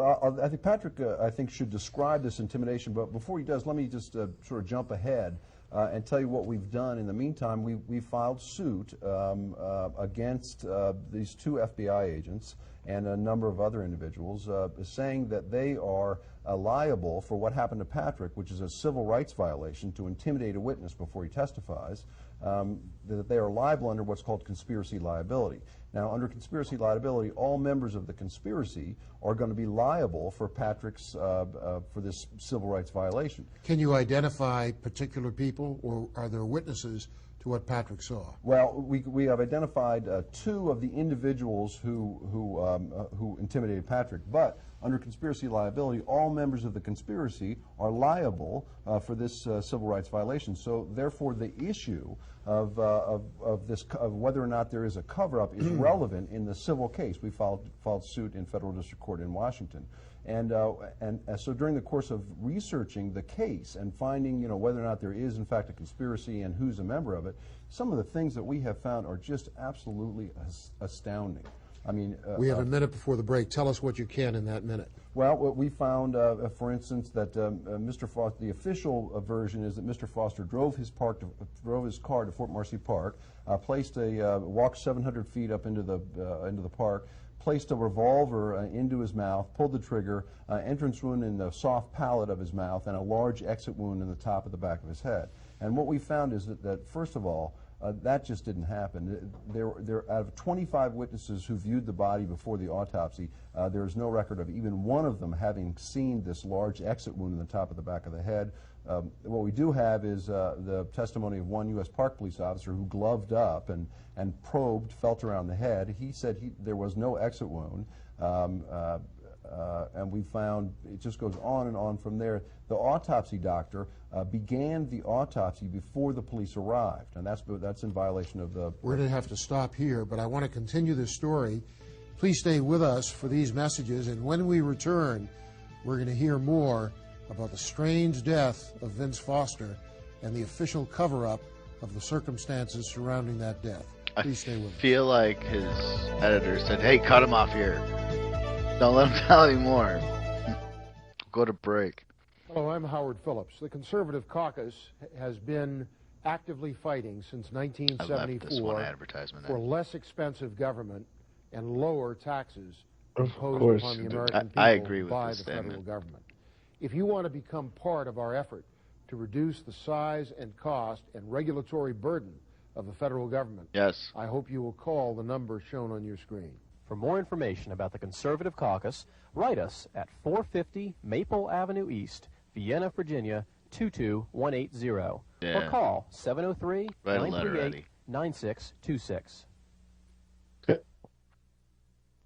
Here's how you can become a citizen lobbyist and influence how your representatives vote.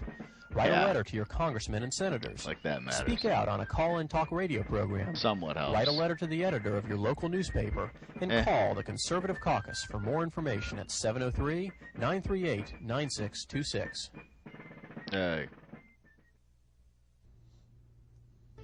We should try more, but yeah.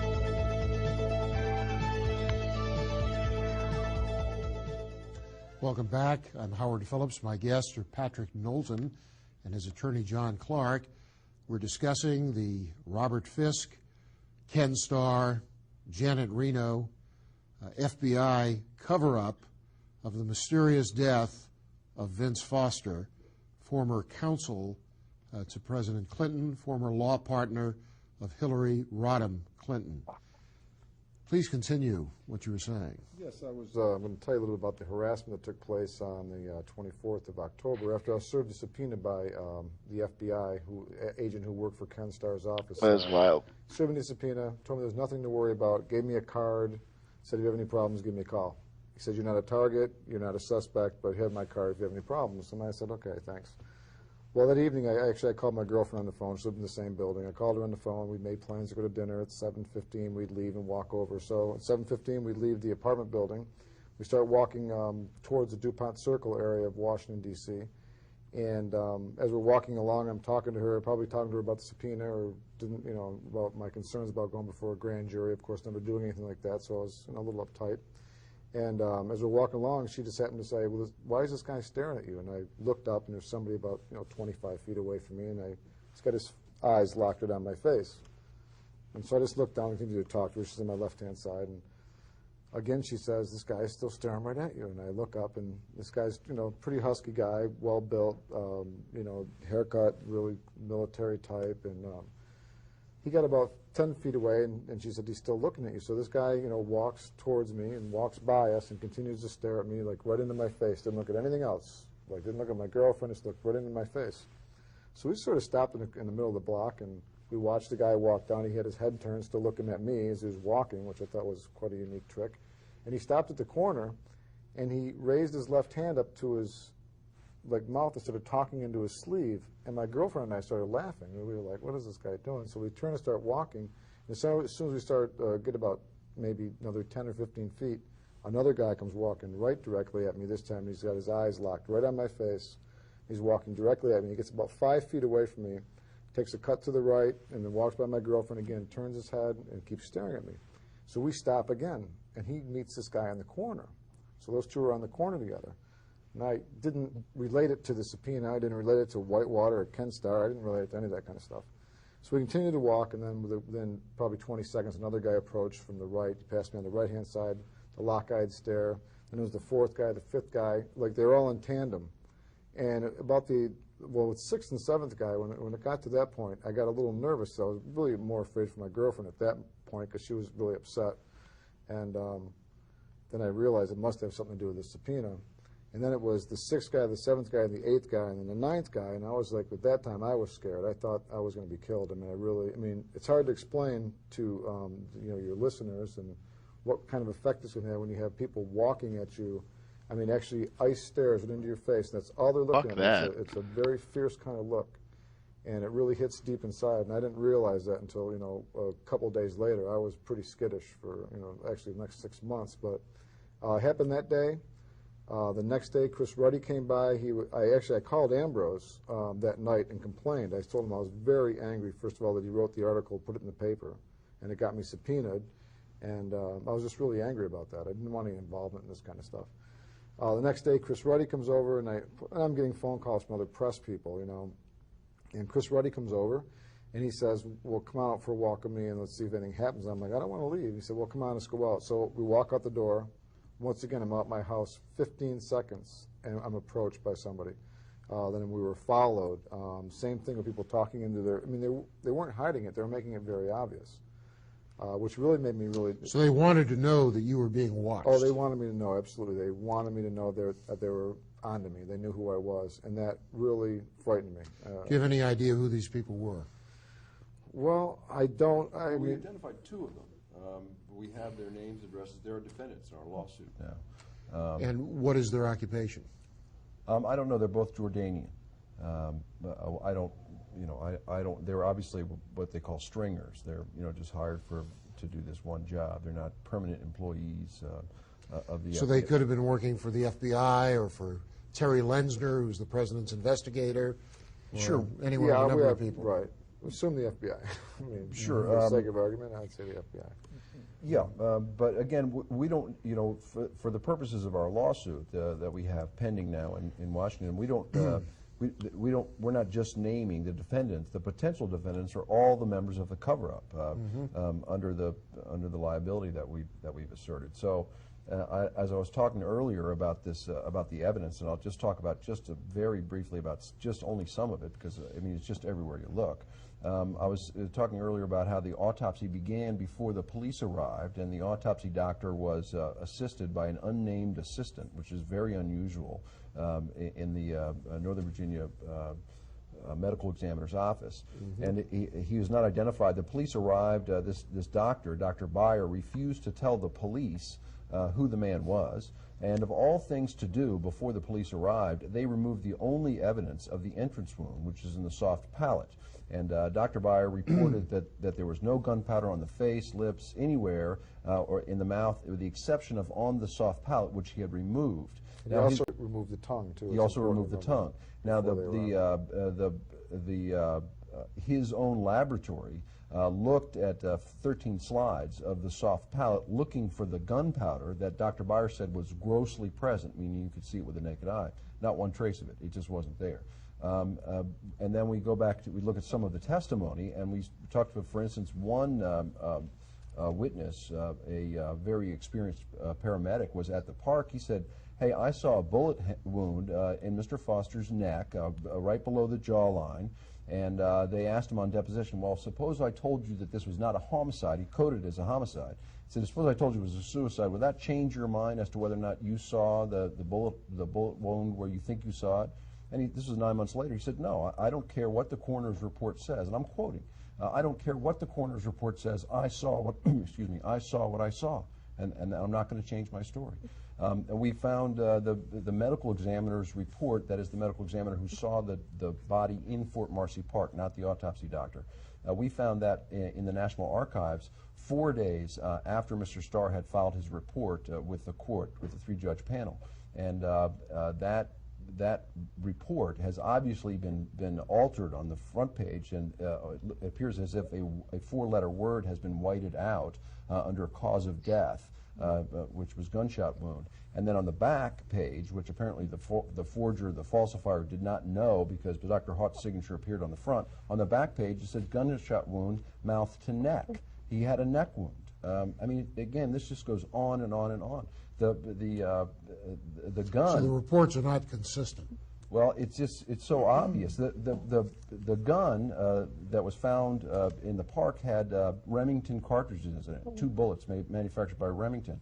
Well, the gunpowder that was found on Mr. Foster is called ball smokeless powder. Remington has never used that type of powder in the manufacture of any of its ammunition. We have only a minute left. Where does this now stand? Well, we filed with the Special Division, the 3-judge Court of Appeals panel, hundreds of pages of evidence of a cover-up, and we asked the judge to order Mr. Starr, the 3-judge panel, to order Mr. Starr to attach our submission to his report. So they agreed over Mr. Starr's objection. They summarily denied his motion to reconsider, and they attached evidence of a cover-up by his own investigators to his own report.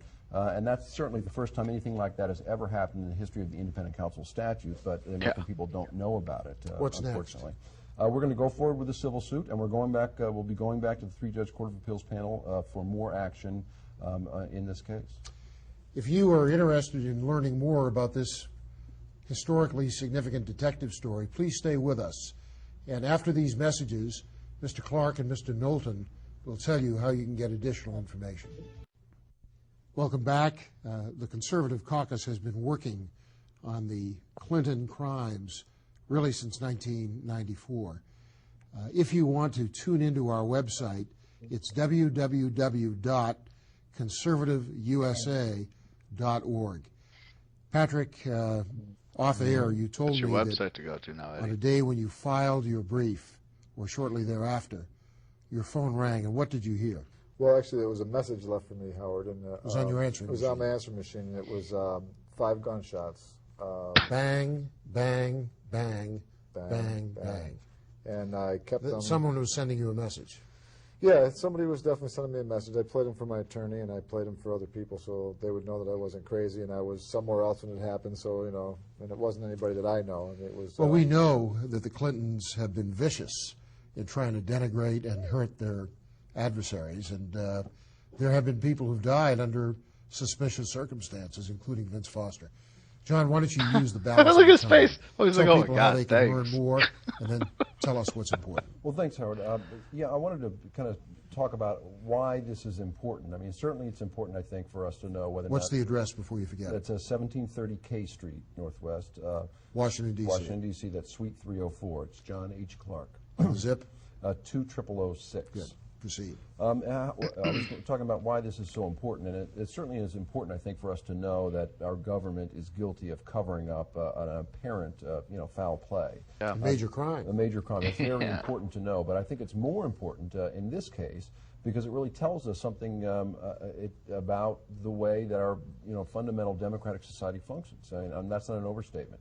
It tells us that we can't rely on Congress to expose government corruption and exercise their oversight. Patrick and John, thanks for your courageous leadership in this. Cut I know him it's at a off. sacrifice, and thank you for joining us.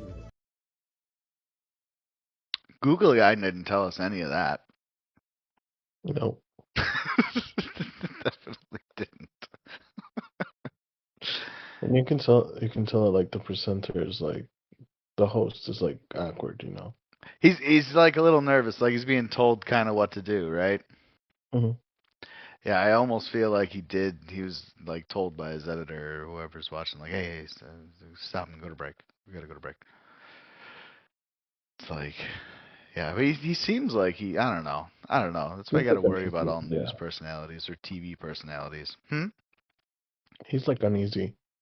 He does, especially in this picture. Looks very uneasy. I cut him mid-sentence.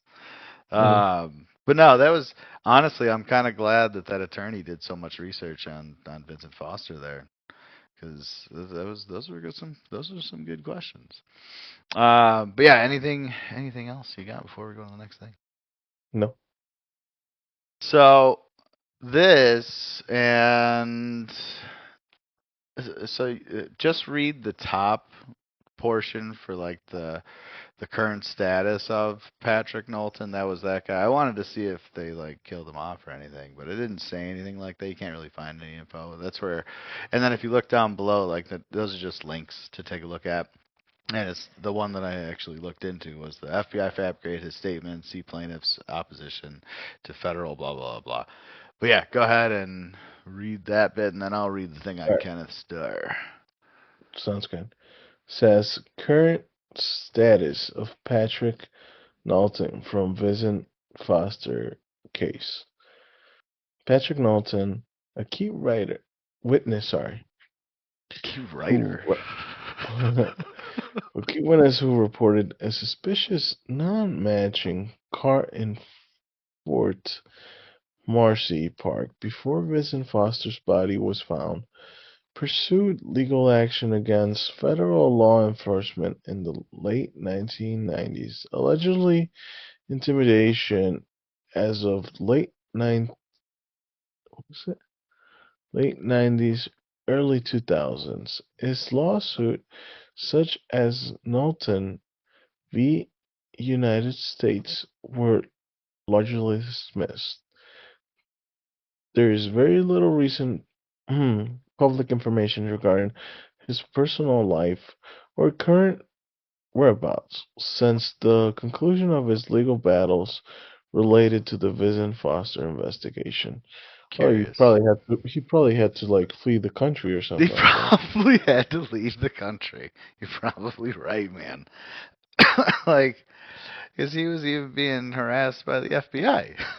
Like, my And he goodness. like legally tried to Yeah, like he legally tried to yeah. go after him. Yeah. And so, yeah, if he was already being harassed without going after the United States, I couldn't imagine it And getting better. oh no, he's fucked. Yeah. Yeah, he probably had to go into hiding. But yeah, so If that. if so too. Hiding. If that's the best case scenario for him, I guess. Oh yeah, absolutely, absolutely. But then a little info on Mr. Kenneth Starr. The only time I think I've heard that name was in a Simpsons episode, um, where the aliens were talking about killing everybody in politics, and I think Bart screams, "Don't forget Ken Starr." Like I think that's the only time I remember hearing this guy's name. Outside of yeah, no, probably. I don't remember hearing this guy. But yeah, Kenneth Starr, 1946 to 2022, was a prominent American lawyer, judge, and independent counsel known for leading the Whitewater investigation and authoring the 1998 report that triggered President Bill Clinton's impeachment. A former U.S. Solicitor General a former U.S. Solicitor General. He also served as president of Baylor University. Key details about Kenneth Starr, 1946 to 2022. Cause of death: Starr passed away on September 13, 2022, at age 76 due to complications from surgery. Investigation role as independent counselor. He investigated the Clintons' real estate investments, leading to a broader inquiry into Monica Lewinsky affair, which produced the Starr Report. I didn't look up the Starr Report, so we're not reading that. Career highlights: served as U.S. Solicitor General, 89 to 93, a federal appellate judge, and later as dean of the Pepperdine School of Law and president of Baylor University. Kenneth Starr, famous as the independent counselor who investigated President Bill Clinton, was never criminally implicated or charged with wrongdoing during his career as prosecutor or judge. However, he faced intense criticism for his tactics. Later, in 2016, he was removed as president of Baylor University following a scandal regarding the handling of a sexual assault allegation. So, the reason it turns like that is because I asked if he was ever like convicted of a crime. So that's because otherwise, like, hey, here's his life. No, he wasn't a criminal. All right. So, key details regarding accusations and scandals: Whitewater/Lewinsky investigations in the 1990s. While not accused of crimes, Starr was heavily criticized for partisan bias. His pursuit of the Whitewater investigation, and as noted in the CNN's coverage of the investigation, for maintaining private legal clients with interests opposing the Clinton administration. Baylor University, so he was, got rich friends or rich people that Of course. Oppose the Clintons. Okay. Baylor University scandal 2016. Starr was removed as president and chancellor of Baylor University following an independent review that found school administrators under his leadership discouraged students from reporting sexual assaults and created a hostile work environment for victims. What a terrible guy. And then this next part kind of makes sense with the last one. Jeffrey Epstein ties. Reports have shown that Starr assisted in securing a 2008 plea deal for convicted sex offender Jeffrey Epstein, according to reporting from the Baylor Lariat. So I think that's why he didn't care about the victims so much. But yeah. I think the next thing is maybe another video, because I don't think there's much else to talk about for Vincent Foster. You ready? Yep. Yeah, it is. Good. All right. So this here just pretty much mentions him, but you'll like this video a lot. It's actually pretty funny. Okay. You ready? Sounds good, man. Yeah.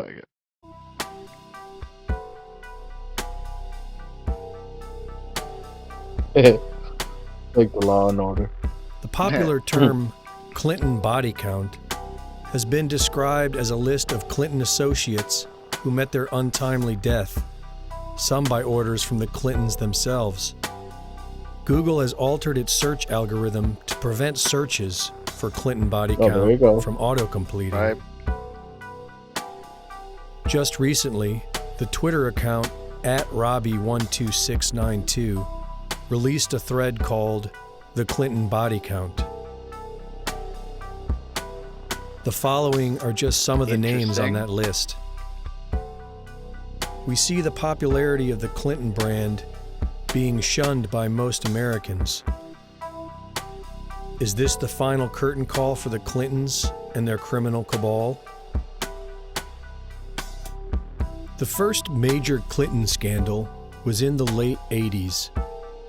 While Bill Clinton was governor of Arkansas, there were allegations of a CIA-run operation out of Mena Regional Airport, where guns were allegedly being exported to Nicaraguan Contras and cocaine was being imported to fund the operation. Strangely enough, several key witnesses involved in this investigation were murdered before giving their testimony, and several investigators were also murdered. Next came the Whitewater scandal, and oddly enough, several more witnesses and investigators mysteriously died. Most were declared to be suicides. Yeah, a lot of suicides. Vincent Foster was shot in the mouth and in the back of the neck with 2 different calibers, and it was ruled a suicide. And did you know that during the Monica Lewinsky scandal, 2 of Bill Clinton's female interns were murdered? Coincidence, maybe. Throughout the years, several journalists investigating the Clintons were killed, committed suicide, or mysteriously died. And after President Trump called for an investigation into the Clinton Foundation, strangely enough, several close associates, whistleblowers, and investigators also killed themselves.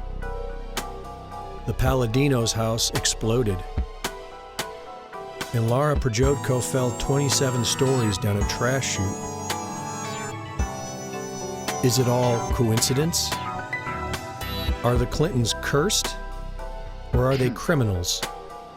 After 2 years of investigation, nothing criminal has been discovered about President Donald Trump. What about the Clintons and their associates? Quite arguably, the majority of Americans elected President Trump to investigate the Clinton and other suspected deep state criminals. The crowds of Americans chanting, "Lock her up," are not racist Nazis. No, they are simply tired of a lifetime of voting for the lesser of 2 evils. And many believe that if the Trump presidency reaches its end without bringing justice to the deep state, then it will be a total failure. Nothing will have changed. So let us come together as Americans and seek justice for our children. For only the truth shall set us free. President Trump asks, "Can Americans handle what I am about to release?" We can, and we must. This is Greg Reese for NewsWars.com.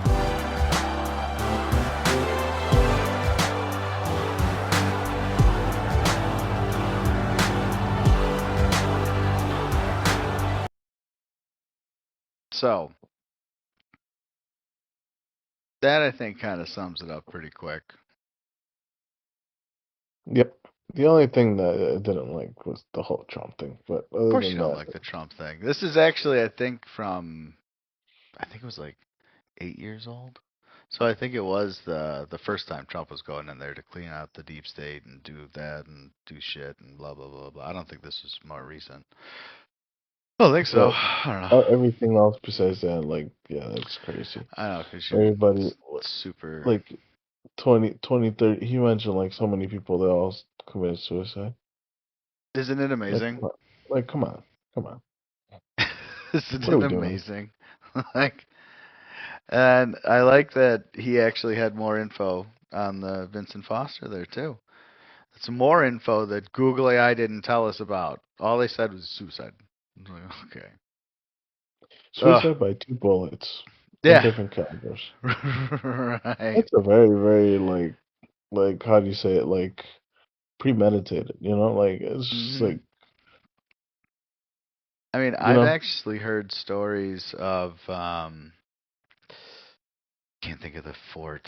It's one of the main like fort Air Force, I think military base, and it actually has like one of the leading suicide rates. And then it's like one of the examples one guy was telling me, he was saying was like guy had shot himself in the face, then got in his the back of his pickup truck and drove to the forest and then went out and then killed himself out there with a shot or something. It was like, okay, that's ridiculous.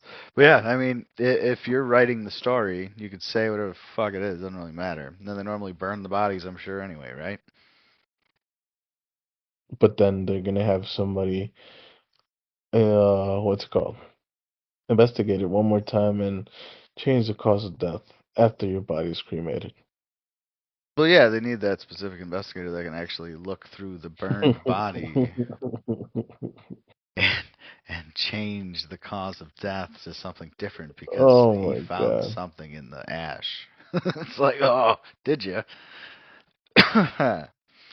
That's And just like borderline ridiculous at that point. it's beyond ridiculous. And the other thing too is like, I don't know as far as with the cremation how legitimately clean they are every single time that they cremate a body.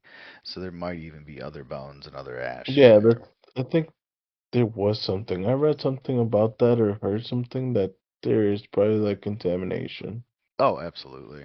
Like, are they going in there with like hazmat suits and scraping and cleaning it every single time they burn a body? I doubt it. I mean, maybe, but I would doubt that. Oh, that's weird stuff still. Oh, so any other things before I want to say the end? No? Okay, all right, let's roll. We want to thank you all very much for watching. And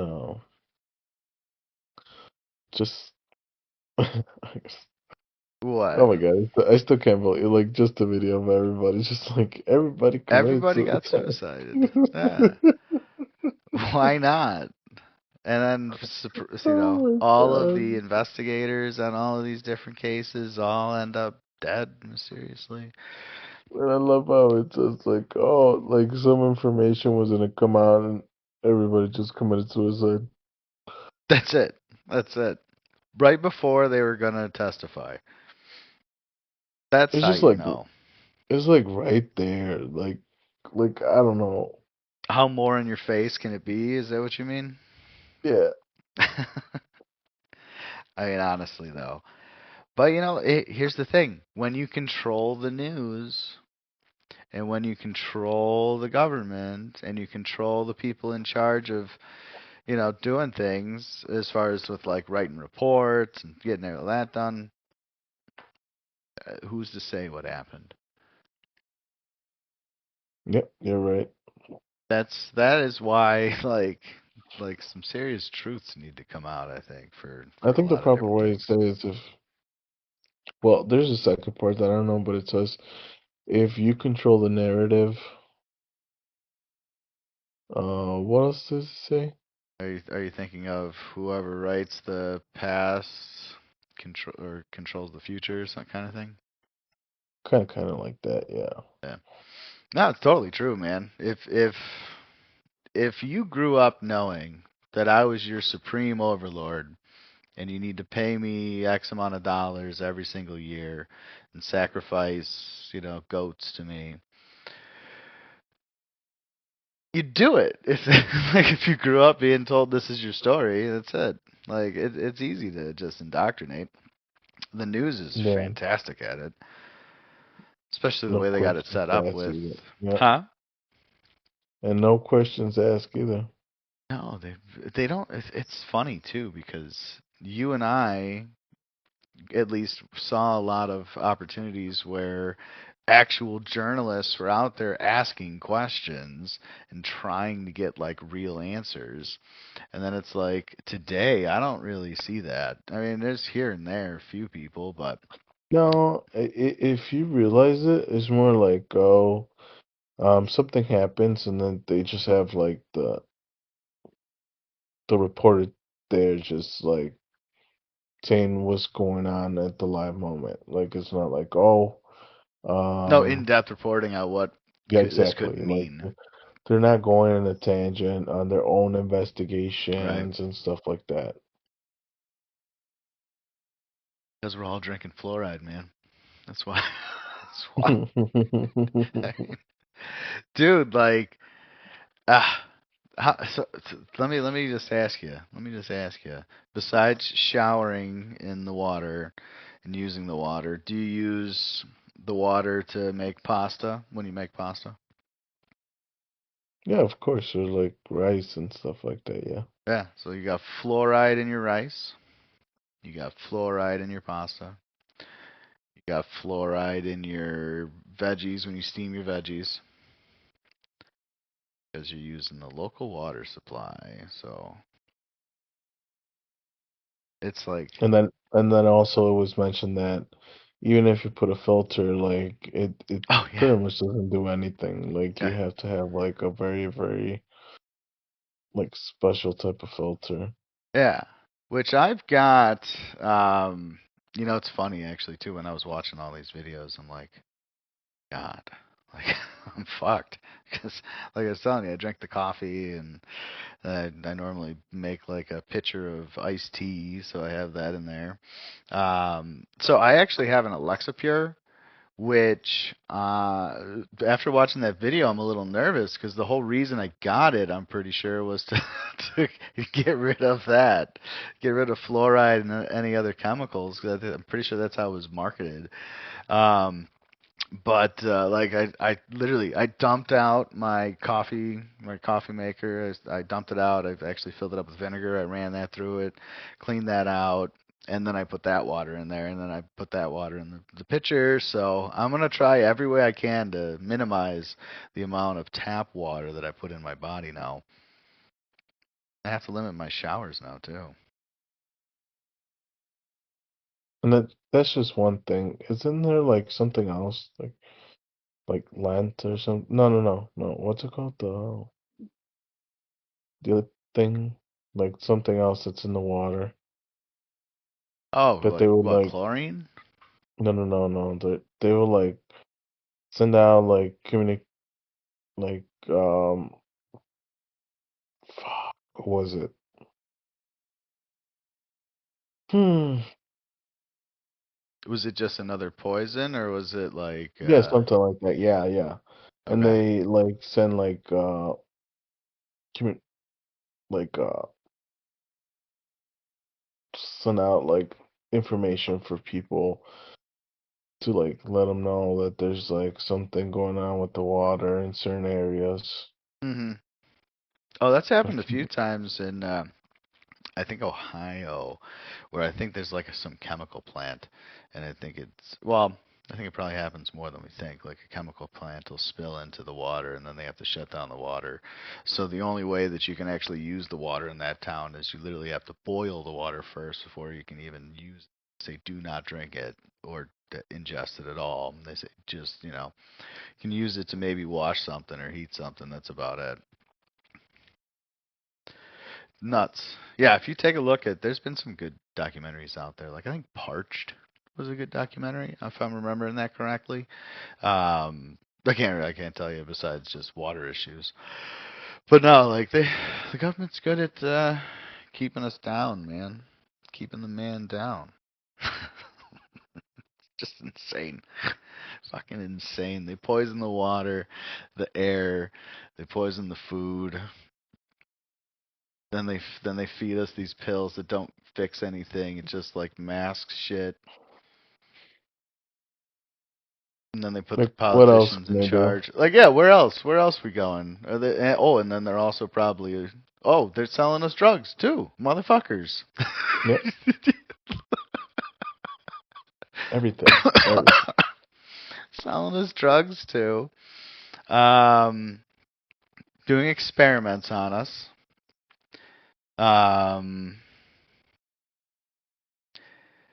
Forcing people to get things injected in I just thought them. about this. What makes you think they don't control the climate? They don't control how intense the sun hits it. Like, you know what I mean? You're telling me that I don't think they control the climate? How are some of these No, weird I'm saying that storms like I'm go I'm the way telling that you, they like, do? who doesn't guarantee us that's not the case? Oh yeah, they're probably making this whole thing. Like I said, who also doesn't like guarantee that they can control like the intensity of the sunlight and stuff like that. I You think know, they just like, want all the Chicagoans to hate life. That's why they give us both extremes. They give us the 110-degree summer, for at least a week, and then it goes away. They just never have summer again until the next year. And then the winters, we get all the way into the super negatives too, and it's like, that's fantastic. yeah. Actually, I guess Minnesota, I think, is worse off because they're even colder. Or if you go into Canada, you're pretty much fucked. I don't want to go to Canada. I do and I don't want to go to Canada. I'd like to see it. I'd like to go to maybe like British Columbia. I think that'd be cool.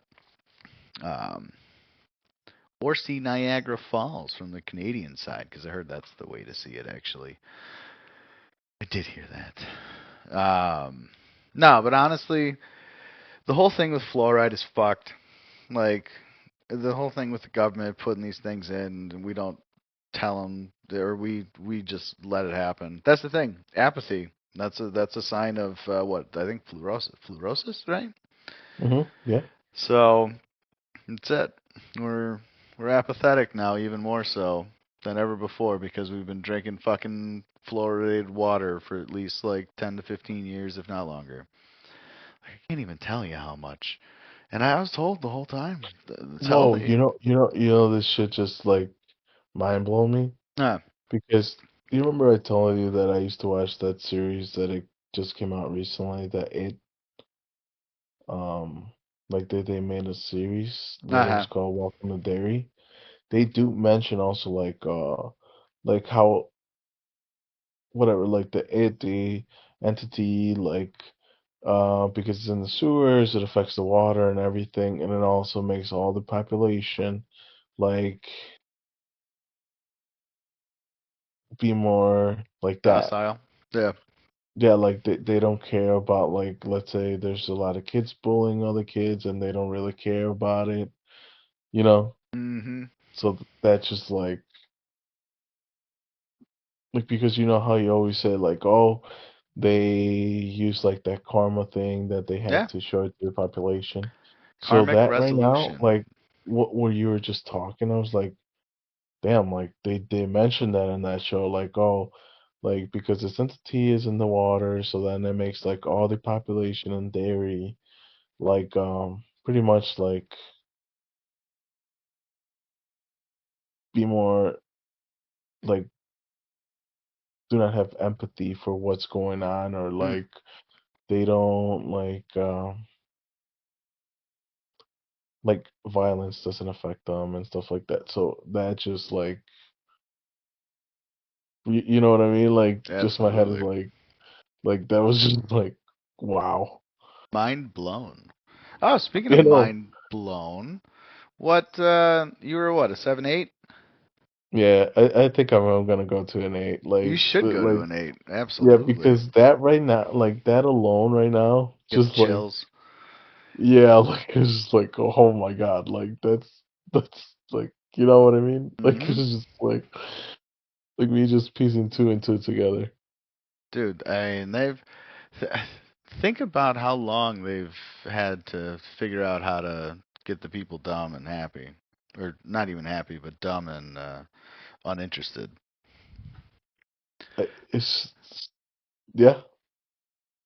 And it continuously increase things so that people have less and less time to actually stop and think about what the fuck's going on. It's just insane. It really is. Like, you watch those George Carlin stand-ups, especially towards the end of his career, where he's talking about it. It's just like he explains it perfect, and he does it funny. He does it very well. It's clever. No, it's just insane, man. It is. I don't understand. But it's like I hope people are starting to catch on a little bit more to some things. Like I don't know. I mean, I guess we all can get together and we can't go to Washington D.C. They won't. They'll kill us. They'll say we were January Sixers, but we're fluoride activists. Like, uh it's weird. Fucking weird, man. Fucking weird. I don't think I've stopped saying that. I think every episode. A fucking weird world. But at least we're finding shit out. I am glad we're going through all this stuff. Yeah. So Eddie's threat level is an 8.0. We're going to have to figure out what the maximum we can go to. I guess we could just keep going until we finish this shit. Yeah. Before you know it, It's it'll be just like legit 850. like I did like just listening to you speak about like the fluoride one more time, like refresh it. I don't know what happened in my head that I just connected with that. So it was just like, holy shit. Oh, yeah, man. It's insane. That is something weird about the karmic resolution, though. Like, this you think like a lot of these movies. That's the thing, guys. You watch these movies, they're giving it away. They're kind of showing you. They call it soft disclosure, so that way they can just do evil things to us. Ugh. Pretty much. Ugh. It's fucking wild. Fucking wild. But yeah, you got anything else you want to add for the No, no, beautiful no. people? Yeah, That was it. That was it. I like it. I like it. I like So it. Well, yeah, thank you all. Thank you all very much. yeah, We love you guys. thank We you do all for appreciate you watching. another episode. That's it. We made it. We're on to bigger. Oh, you know what? Before we go, hang on one second. Let me just tell everybody what our next two topics are. So next one's gonna be Freemasons and the Oh, that's a Gemstone good one. File. Yeah, I've got some ideas already, so I'm looking forward to that one. But yeah, so we'll see you guys in the next one. Thank you all. Thank you one more time, and we love you. And have a great rest of the day. Take care. Peace.